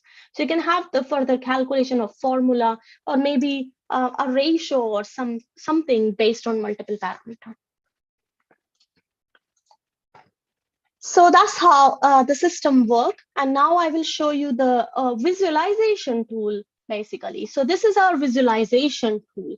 So once you have those thousands of molecules and many columns and rows of the data, numerical values, then you want to actually analyze them all together. You want to have that information together, and you want to do this search and analysis from the very beginning. Like you can have even the 40 molecules here, but if you have thousands molecules, you can have thousands molecules here. So it's up to you, but definitely your search parameters can be arranged anytime. You can save these searches, and you can always share those collections. These images can be saved as PNG or basically, yeah, so you can save them. You can also save them as PDF, and there is an Excel sheet here with all the data. Then you can always have those data and save them as well. We do have the SuperSAR tool. So SuperSAR is like, fragmentation of all these molecules based on core structure or other fragmentation can be done. And then you can search them and you can actually do the analysis across the components or fragments. Now, this is a 2D scatter plot. We do have the 3D scatter plot as well, a histogram and the bar chart. And this is very intuitive. And as you can see, if I want to analyze this data, for example, at the moment, it does have 2 parameters across X and Y axis, but then another parameter as a color, shape, and the size. I can split this graph into another 25 if I want, basically, and based on any parameter of physical properties, or I can split the curve basically. Then if I want the statistics, I can also have the linear regression, standard deviation, and all those sort of things. Then you can see that this is very interactive. So if I will scroll down, then you will see all the other curves. They are totally interactive and they're working based on your analysis. So you can set up the parameters on different graphs, and then you can choose the activity curve or something like that as you want. Once you have done your modeling, then you can just go and shift and click, then it gives you a card view mode. And the card view mode, you can have as many as card here. You can simply put this list up and then have as many as card, and then you can have the information as you want. These cards can have information either with structure or without structure, because when you want to save it and share with other collaborator, it's up to you. How do you want to share the information? You can have the molecule name or without name, or with structure, without structure, or any properties or biological data, something, whatever you want to show on the card mode. So that's the card mode. And then the graphs here, the filtering, I think I've shown you this thing. And the good thing here is, yes, you can copy this and share this link, and then link is saved and can be, whosoever will get the link will have the same, exactly same curves and parameters set up already there. You can add these molecules in the collection box again to have more analysis, more data, or more information later on. Collection box is a static collection box, while the saved searches are dynamic. So that's how it works. And another important thing is CDD does allow to analyze some, maybe the virtual compounds, or maybe some kind of a public data set, or something which we do not want to register at CDD. So this is the link actually where you can simply just drag the SDF XLS or CSV file with some data. This can be with structure or without structure, and then you can analyze any data basically. They are in the visualization tool, but that is for without registering into the vault, this feature. These are 3 public data set for visualization tool, and this link is freely available actually. So you guys can actually try the visualization tools provided by CDD. And these public data sets, they are available and you can actually analyze them.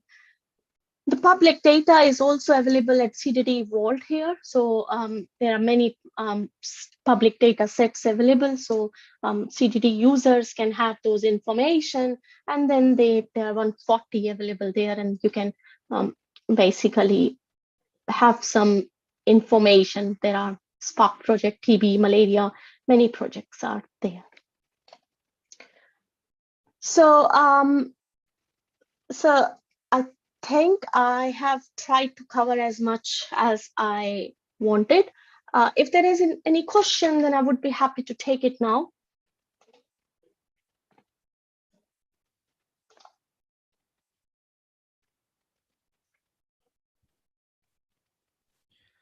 Thank you, Dr. Antima, for the talk. I request the IT department to check if there are any questions on our YouTube link. Yeah, there is one question by Dr. Ashwani Mishra, and she's asking, is CDD a free platform? Okay, so CDD is not free platform, but it's very affordable platform. So as I have shown you, the CDD visualization tool, the one which I have shown you, this one, is the free link. So I can provide the link to you and the other users or whosoever is interested. So you can actually upload or just drag a file here, analyze the data, or something which you have in the visualization tool. So only visualization tool is freely available. But if you talk about the database or the Vault specifically, yes, it's not, but it is very affordable. We do provide a 3-month trial period as well. And we definitely work, I think I have mentioned that, but if I haven't, then we are working with many academia settings, many pharma, big pharma, small pharma, biotech companies, CROs, different range of people. So the pricing varies, and it really varies on how much information do you want to keep in the Vault and how many users do you want to have and all those sort of things. So definitely we can talk about it later offline. And then, yes, so that's possible. And the main purpose of the CDD Vault is to help the scientific community, to be honest. So we're quite open. One question that I have is, how are the physicochemical properties predicted in the CDD Vault? So physical properties, they are predicted by this Marvin JS Chemexon. And as far as I know, this is quite recognizable. And then the physical properties are the prediction is quite good, actually. That's what I have, the information. Like, as I told, I'm a biological scientist, but what I heard from chemists and the users who are using here, they are very trusted. And that's the purpose of showing you the case studies as well. People, they trust on this platform. And this platform is really providing some good data. But that's the thing for trying. So that's how in the trial period, those are the parameters which you would like to try, or the other people, they would like to try, whether they are really making sense or whether they are coming near to the real values or not. The prediction is at the end prediction, right? Okay, so my second part of my question was, do we need to get separate licenses for this Chemexon software, or that will be inbuilt? It is inbuilt. Okay.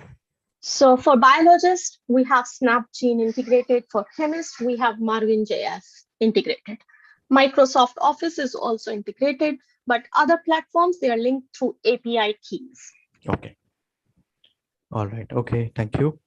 Let me just check if there are additional questions. No, sir. No, I think, yeah, I think there are no additional questions. So thank you so much, Dr. Antima. IT team, I would request you to display the presentation.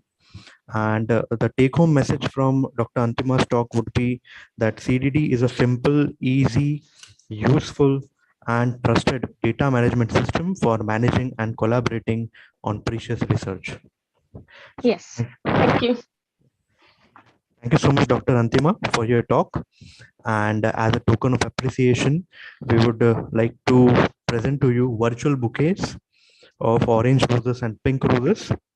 The orange roses symbolize the enthusiasm and passion that we see in your and your team's work. And the pink roses, they symbolize the gratitude and admiration that we have for you and for your work. And also the certificate of appreciation. So we'll ensure that the e-certificate reaches to your inbox as early as possible. Thank you so much, Dr. Antima, for your valuable session, for your valuable time. And the session was really informative. So thank you so much, and thank you for accepting to be our speaker. Thank you. Thank you so much. Okay. All right. Have a nice day, Dr. Antima. Thank you.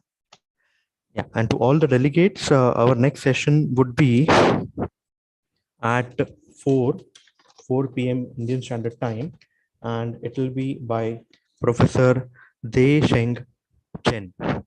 He is from St. John's University. He is a director and professor from St. John's University, USA, and he'll be delivering his talk on on some inhibitors related to cancer. All right. So we'll meet at 4 p.m. in some time. Thank you so much, everyone. Please stay tuned.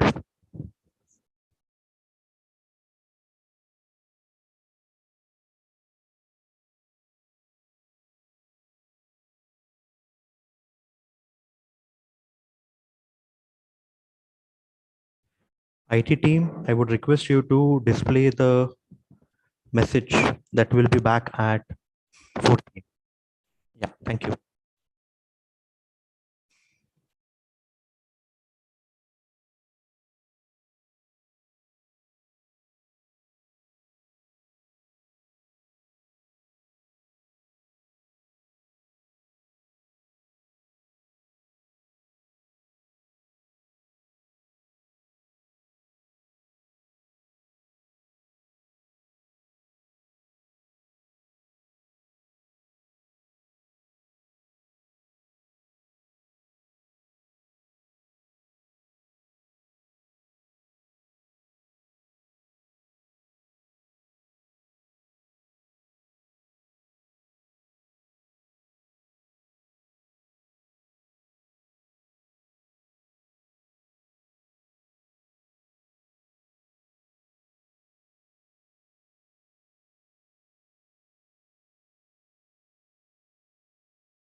Greetings, Professor Chen. Hello. Glad to talk to you, sir, and glad to have you as a speaker. Thank you, Dr. Kundakar. Okay. So, shall we start, sir? Yes, Yeah. I'm ready. So maybe we can try. Let me see whether I can share my screen. Yes, sir. So, but before you start sharing, I'll just give a brief introduction about you to the delegates. Okay, sure. All right. Thank you. Mhm. So, good evening, all the delegates, and we now have with us Professor Chen. He is from St. John's University, New York, USA. He has done his MD from Guangdong Medical and Pharmaceutical College, China. His MD is in medical sciences. Then he pursued his MS in toxicology from Sun Yat-sen University, China. Further, he pursued his PhD in pharmacology from Kagoshima University, Japan. He has also undertaken training courses, namely postdoctoral and research associate courses. He has been a JSPS fellow in molecular oncology in Kagoshima University, Japan. He has been a postdoc in molecular oncology again in Fox Chase Cancer Center, USA. Then he worked as a research associate again in molecular oncology in Kagoshima University, Japan. So needless to say, his field of specialization is cancer and molecular oncology. So he works on multi-drug resistant cancers post-chemotherapy, and he also is working towards development of more effective anti-cancer drugs. His research interests range from basic to clinical studies on drug resistance in cancers. He has more than 2 decades of teaching and research experience, and he has held many significant responsibilities. Currently, he is the director of Institute of Biotechnology and special advisor to the provost for international students in St. John's University. So he had joined St. John's University, New York, USA in 2004, and he has progressed right from assistant professor to associate professor, and currently he is the professor in Department of Pharmaceutical Sciences at St. John's University. He is an editorial board member of around 27 journals. He is a reviewer of more than 200 peer-reviewed journals. He is editor-in-chief of many international journals, including recent patents on anti-cancer drug discovery, Journal of Cancer Research Updates, Journal of New Developments in Chemistry. He has procured many grants from USA, from the NIH, as well as from the different pharmaceutical and biotech companies. He also has been a grant reviewer for top-notch agencies from USA, China, New Zealand, Poland, Hong Kong, and Canada. He has given over 300 presentations and keynote addresses, and most of them have been including him as a chairman in many conferences. He has published about 400 peer-reviewed articles and has co-authored several book chapters. His current H-index is 69, and his work have around 21,000, more than 21,000 citations to his published articles. So we are very glad to have you here, Professor Chen. And Professor Chen would be delivering a talk on PBK, TOPK inhibitor, OTS 964 resistance is mediated by ABCB1 dependent transport function in cancer. So we welcome Professor Chen, and the platform is all yours, sir. Good afternoon, everyone. It is my pleasure to give a talk in this conference. I would like to thank Dr. Kundakar for the invitation and the introduction. All right, let me see how to share my screen.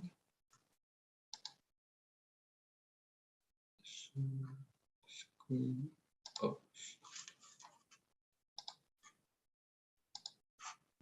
Okay, can you see the screen?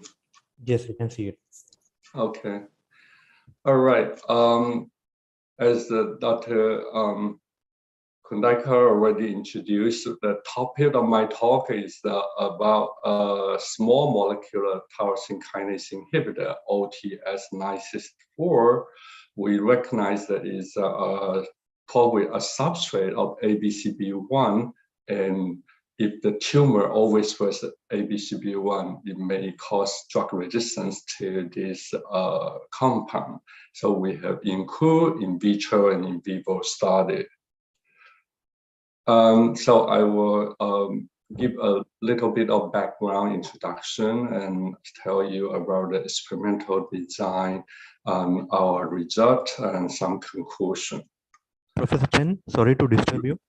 Yes. So can you please start the presentation in the presentation mode?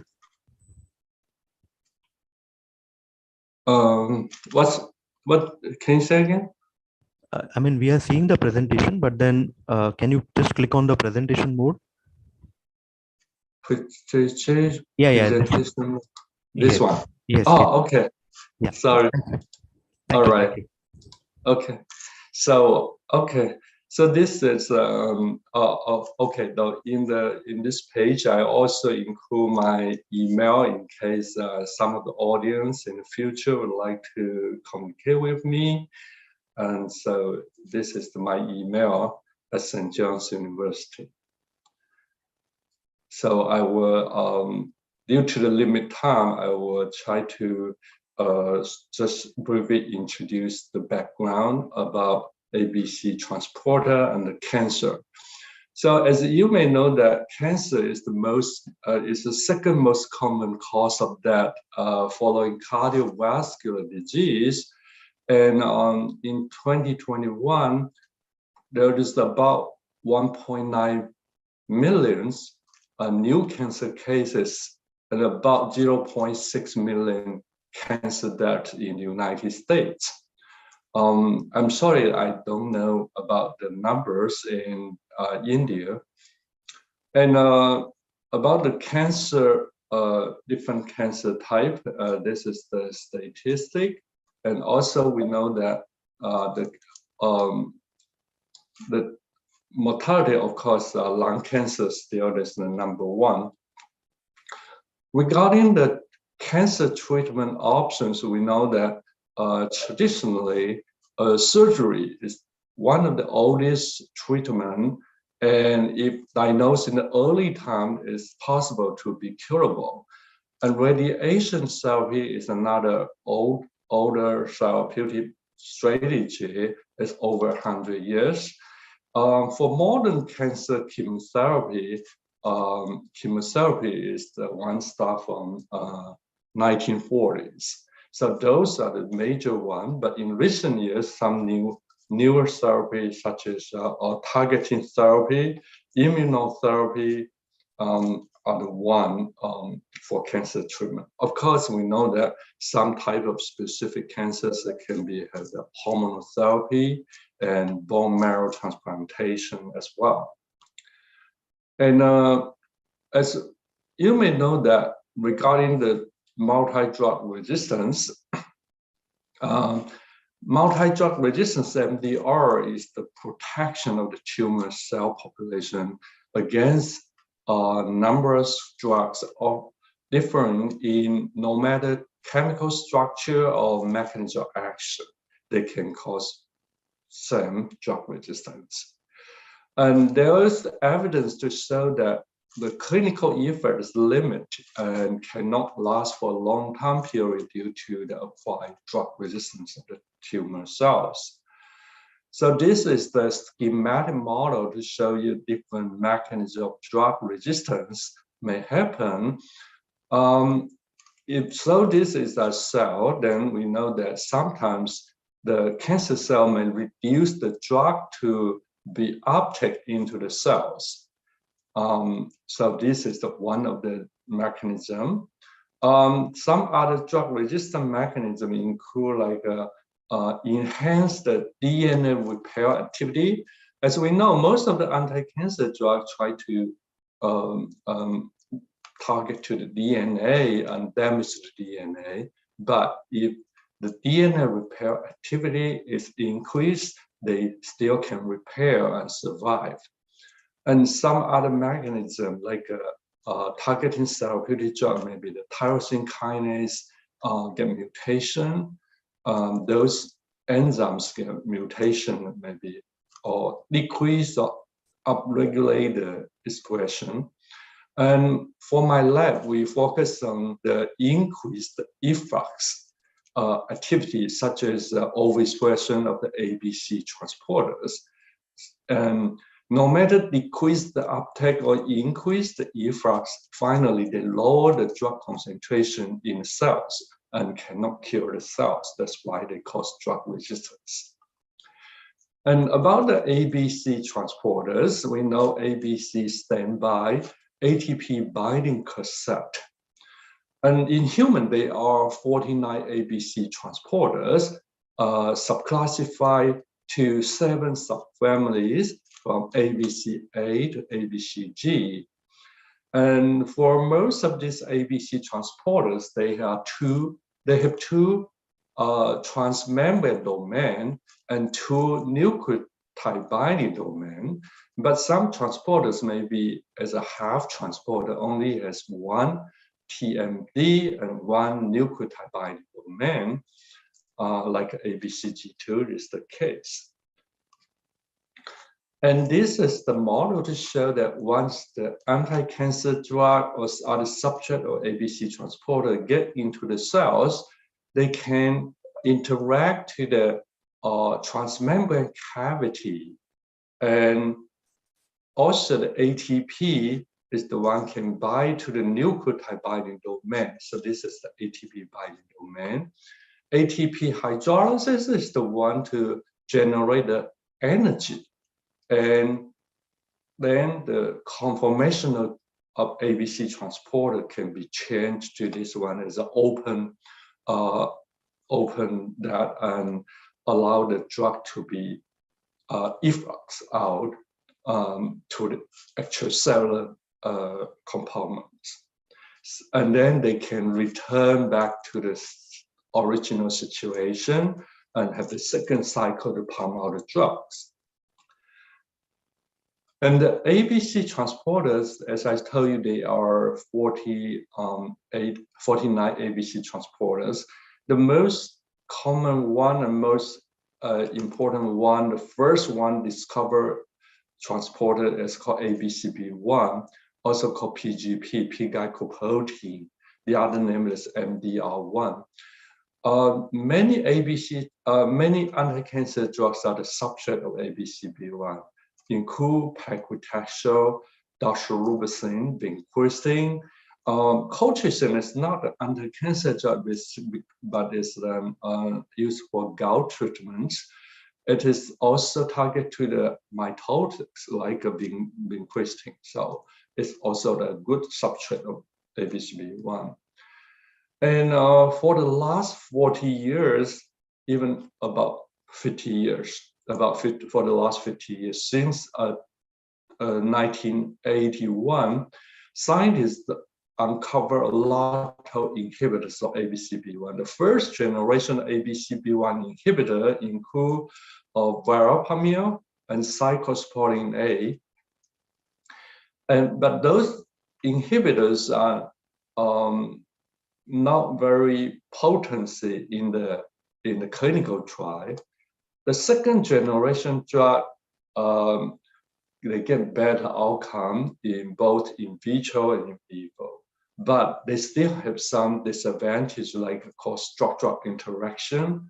And the third generation drug, the good thing is that Tyricoda, this kind of drug, they are very potent, it's nanomolar range, and they also have limited drug-drug interaction. However, in the clinical trials, they are not really succeeds. And the other ABC transporter, very important, is called ABCG2, BCRP, stand by breast cancer resistant protein, also called MXR, stand by mitoxantrone resistance. And due to the limit time, I'm going to focus on the ABCB1. And the drug actually is able to affect to both ABCB1 and ABCG2. So about the drug, TOPK inhibitor, OTS-964, this is the a kinase inhibitor. So the kinase that we call TOPK. TOPK stands by T lymphokine activated killer cell originate protein kinase. So this is the one related to the expression is related to some cancer. Most of the cancer cell line overexpress this kinase. And in the following slide, I will show you this kinase correlated to. So at first, just quick show you this compound.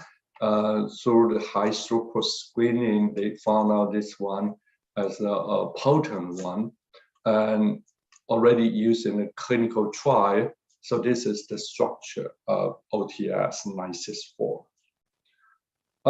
So I have this slide to show you TOPK is the one can involve with many signaling pathways, especially correlated to P53, correlated to AKT pathway, also related to PI3K kinase, and ERK pathway as well.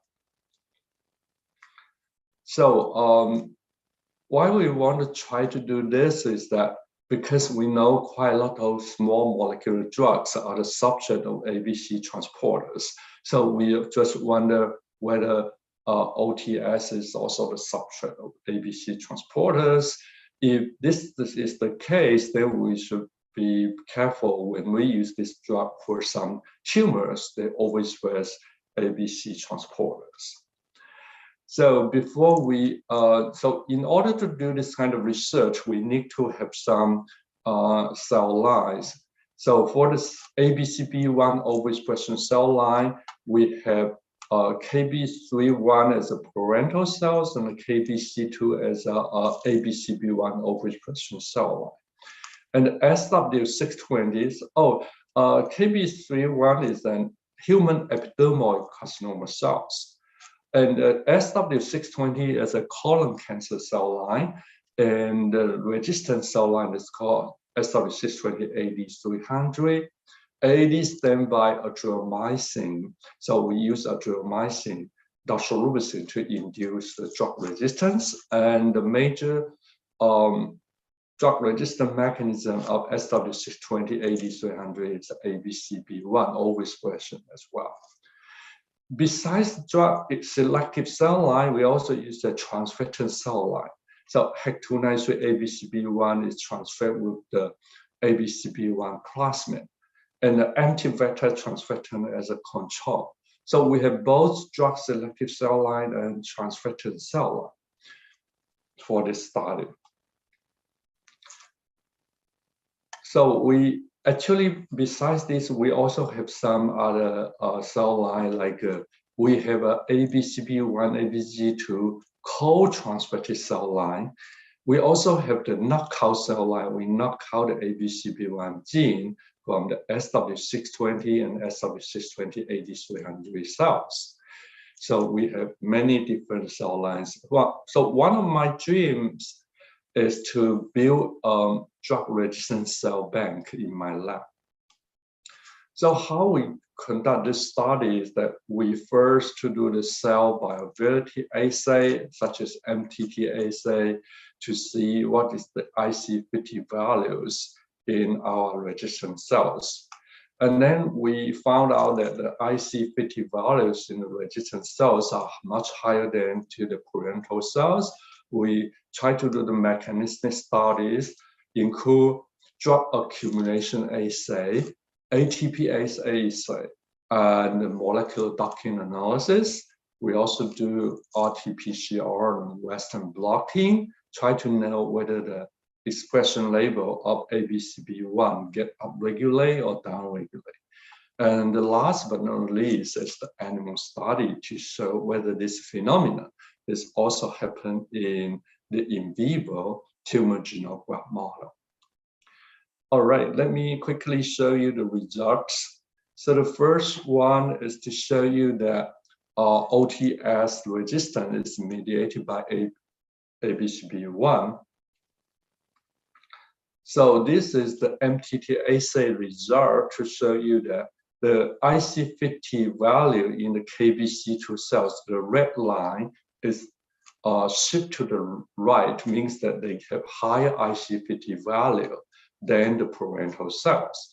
But in the presence of verapamil, we can see that the curve shift to the left, means that they become sensitive, which suggests that we know that verapamil is the calcium channel blocker, but it's also the reversal agent of ABCB1. So this can help us to know that probably this resistance is correlated to ABCB1. And we use two pair cells, KBC2 and colon cancer SW620, we got the same trend. And we also use the transfectant cell line, we see the same result too.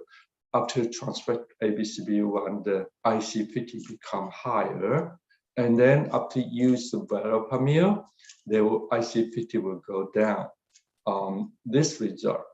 And in the ABCB1 knockout cell line, we couldn't see this phenomenon because the cell lines have no ABCB1, which suggests that really the resistance is correlated to the ABCB1. And so this is the one to show the colon cancer ABCB1 knockout and make it larger. So here you can see that they have resistance, and if without knockout they have resistance, but after knockout they become sensitive. And we also use this as a double knockout cell line. They have always with G2. We have G2 and B1 transfectant, and they can have the same result because the drug is both a substrate of G2 and B1. We published the paper G2 first, so this is just not covering today's talk. And the next one we try to do is to know whether OTS can affect to the drug accumulation of paclitaxel, because paclitaxel is another good substrate of ABCB1. And in so doing, we found that really in the presence of OTS, they can increase the drug accumulation of paclitaxel in the resistant cells, but not in the parental cells. This suggests that probably OTS at high concentration really can compete with paclitaxel to bind to the binding site of the ABCB1. That's why they can compete each other. That's why they can increase the drug accumulation of paclitaxel. Probably this is a competitive inhibition. The other experiment is about the ABCB1 ATPase activity. In the presence of OTS, we see the trend of OTS is able to stimulate the ATPase activity of ABCB1. And if we use the tapotinib as an inhibitor of ATPase, they can inhibit the induction of ATPase activity by OTS. This result also suggests that OTS have the interaction to the ABCB1. And we conduct the docking analysis. This is the structure of the ABCB1. And we know that the chemical can dock very well to the cavity in the transmembrane domain. And so even we know some of the amino acid interact to these chemicals. And the docking score is -7.2. And again, to show the paclitaxel also docking to the same place, very similar. That's why they can compete to each other. And we also conduct more experiments to see whether OTS resistance, the drug resistance to the other drug can be reversed by OTS. So this is the OTS resistance can be reversed by verapamil or some other drug like a paclitaxel resistance in the presence of OTS, see whether they can reverse. We found that at a low dose, OTS, they don't really reverse compared to verapamil. So that's the result to see the interaction between paclitaxel and OTS. We also try to know that after use OTS, whether they can induce the expression of the ABCB1. So we do the concentration dependent and the time dependent causes. We found that if we use 5 nanomolar OTS up to 72 hours, the expression level of ABCB1 doesn't change. But at 24 hours treatment, if we increase the concentration up to 40 nanomolar, the regulation of the expression of ABCB1 is significantly increased compared with the control group. So this result suggests that after use OTS for a long time, probably ABCB1 will get upregulation. And we also found out that OTS can induce the ABCB1 substrate be pumped out.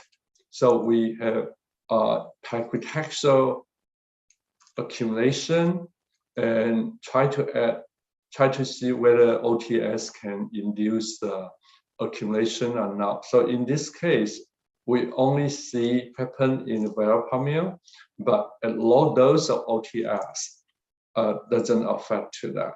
So this is the one in the KBC2 cells. So maybe at this dose, they couldn't be able to compete with paclitaxel. It's too low dose. And the next one we want to do is the in vivo. All the results I show you are the in vitro, but we want to know whether in vivo also can get the same result. So we designed an animal study. So in this study, we have 3 groups. We have a vehicle group and OTS alone group and OTS combined with verapamil. And so we use the new mouse model. And for the group 1 is vehicle group, we only inject the normal saline IP. And for the group 2, we orally use the OTS because this is a more molecular drug that's orally available. And the third group, we use the verapamil and IP and then given OTS, the same concentration, 15 milligram per kilogram body weight. And in so doing, we observe that up to 18 days, this is the tumor volume. And the picture to show after 18 days, what happened for the effect to the tumor growth. So the A show you the parental cell tumor, and the B show you the resistant tumor. So as you can see, the resistant cell line tumor, they don't really respond well to OTS. So this tumor size is actually the same as the control group. But for the parental cell line, OTS really able to swing the tumor size. So this is a blue line to show the OTS effect. And the combination group further reduce the tumor size. So the red line show you the combination. So you can see that the resistant tumor always express ABCB1, but if we combine verapamil and OTS, the tumor still gets shrink significantly. Tumor volume is the one that not very exactly because the tumor shape is not regular. But the good thing is that we can observe the time course at different time. tumor weight is more exactly, but we only can observe, can measure the tumor weight after we sacrifice the animals. So only can get 1 point. So from this one, we can see the tumor weight significantly reduced, even only use OTS in the parental cells. But for the resistant cells, the tumor-resistant tumor really not responds to OTS, but combination still can significantly reduce the tumor size. We also conduct the body weight of the mice and found out that these three groups, the body weights have no significantly difference. We also do the white blood cell counting and the platelet counting to show that OTS or the combination group did not affect to the white blood cell count, but they do reduce the platelets counting in this experiment. So that's been considered as some of the potential side effect after use the OTS or the combination. So in conclusion, we found that the effect of OTS is restricted in ABCB1 overexpressing cells. That effect can be antagonized by verapamil. And a similar trend was observed in the tumor-bearing mice. OTS enables to stimulate the ATPase activity and upregulate the ABCB1 expression, which may affect the pharmacokinetics of other ABCB1 substrate drugs, such as paclitaxel, doxorubicin. OTS receives a comparable affinity score and can dock into the substrate binding site of human ABCB1 protein, that so that OTS can interact with the ABCB1. And the conclusion is that we can conclude that OTS is susceptible to ABCB1 mediated drug resistance. And this effect can be antagonized by non-inhibitors such as verapamil. So that's our result. So the expression label ABCB1 should be monitored in clinical settings as an important risk factor for OTS resistance. So that's hopefully can give some guide for the clinicians. And that's my talk. And I would like to thank my student. This work majorly conducted by some of my students in the lab.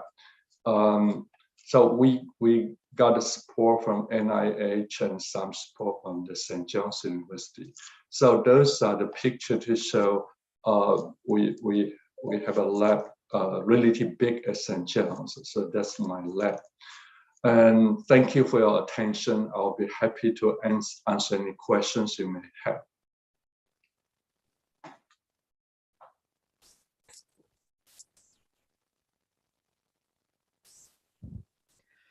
Thank you, Professor Chen, for that enlightening and informative talk. It was actually a mind-boggling research that we were witnessing. And the take-home message for all of us would be how to rationalize our studies step by step. You know, the kind of rationale that was there in your cell line studies was wonderful. Thank you so much for sharing your research with us, sir. And let us now move on to the question and answer session. I would request my IT team to let me know if there are any questions in the YouTube chat box. Sure. No questions, sir. All right. Okay. All right, sir. So we do not have any questions from the delegates. So thank you so much, sir, for your talk. And as a token of appreciation, we would like to present to you virtual bouquets of orange roses and pink roses. So the orange roses, they symbolize the enthusiasm that we see in you and your work. And the pink roses, they symbolize our gratitude and admiration for you and your work, sir. So thank you so much. And also the certificate of appreciation for your talk will ensure that the e-certificate reaches your inbox as soon as possible. Thank you so much. Thank you very much.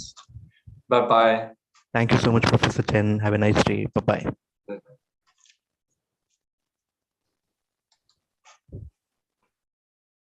All right, delegates. So with this talk, we have ended day 1. This was the last talk for the day. And I would request you all to be there at 10 a.m. tomorrow for the day 2 of our conference.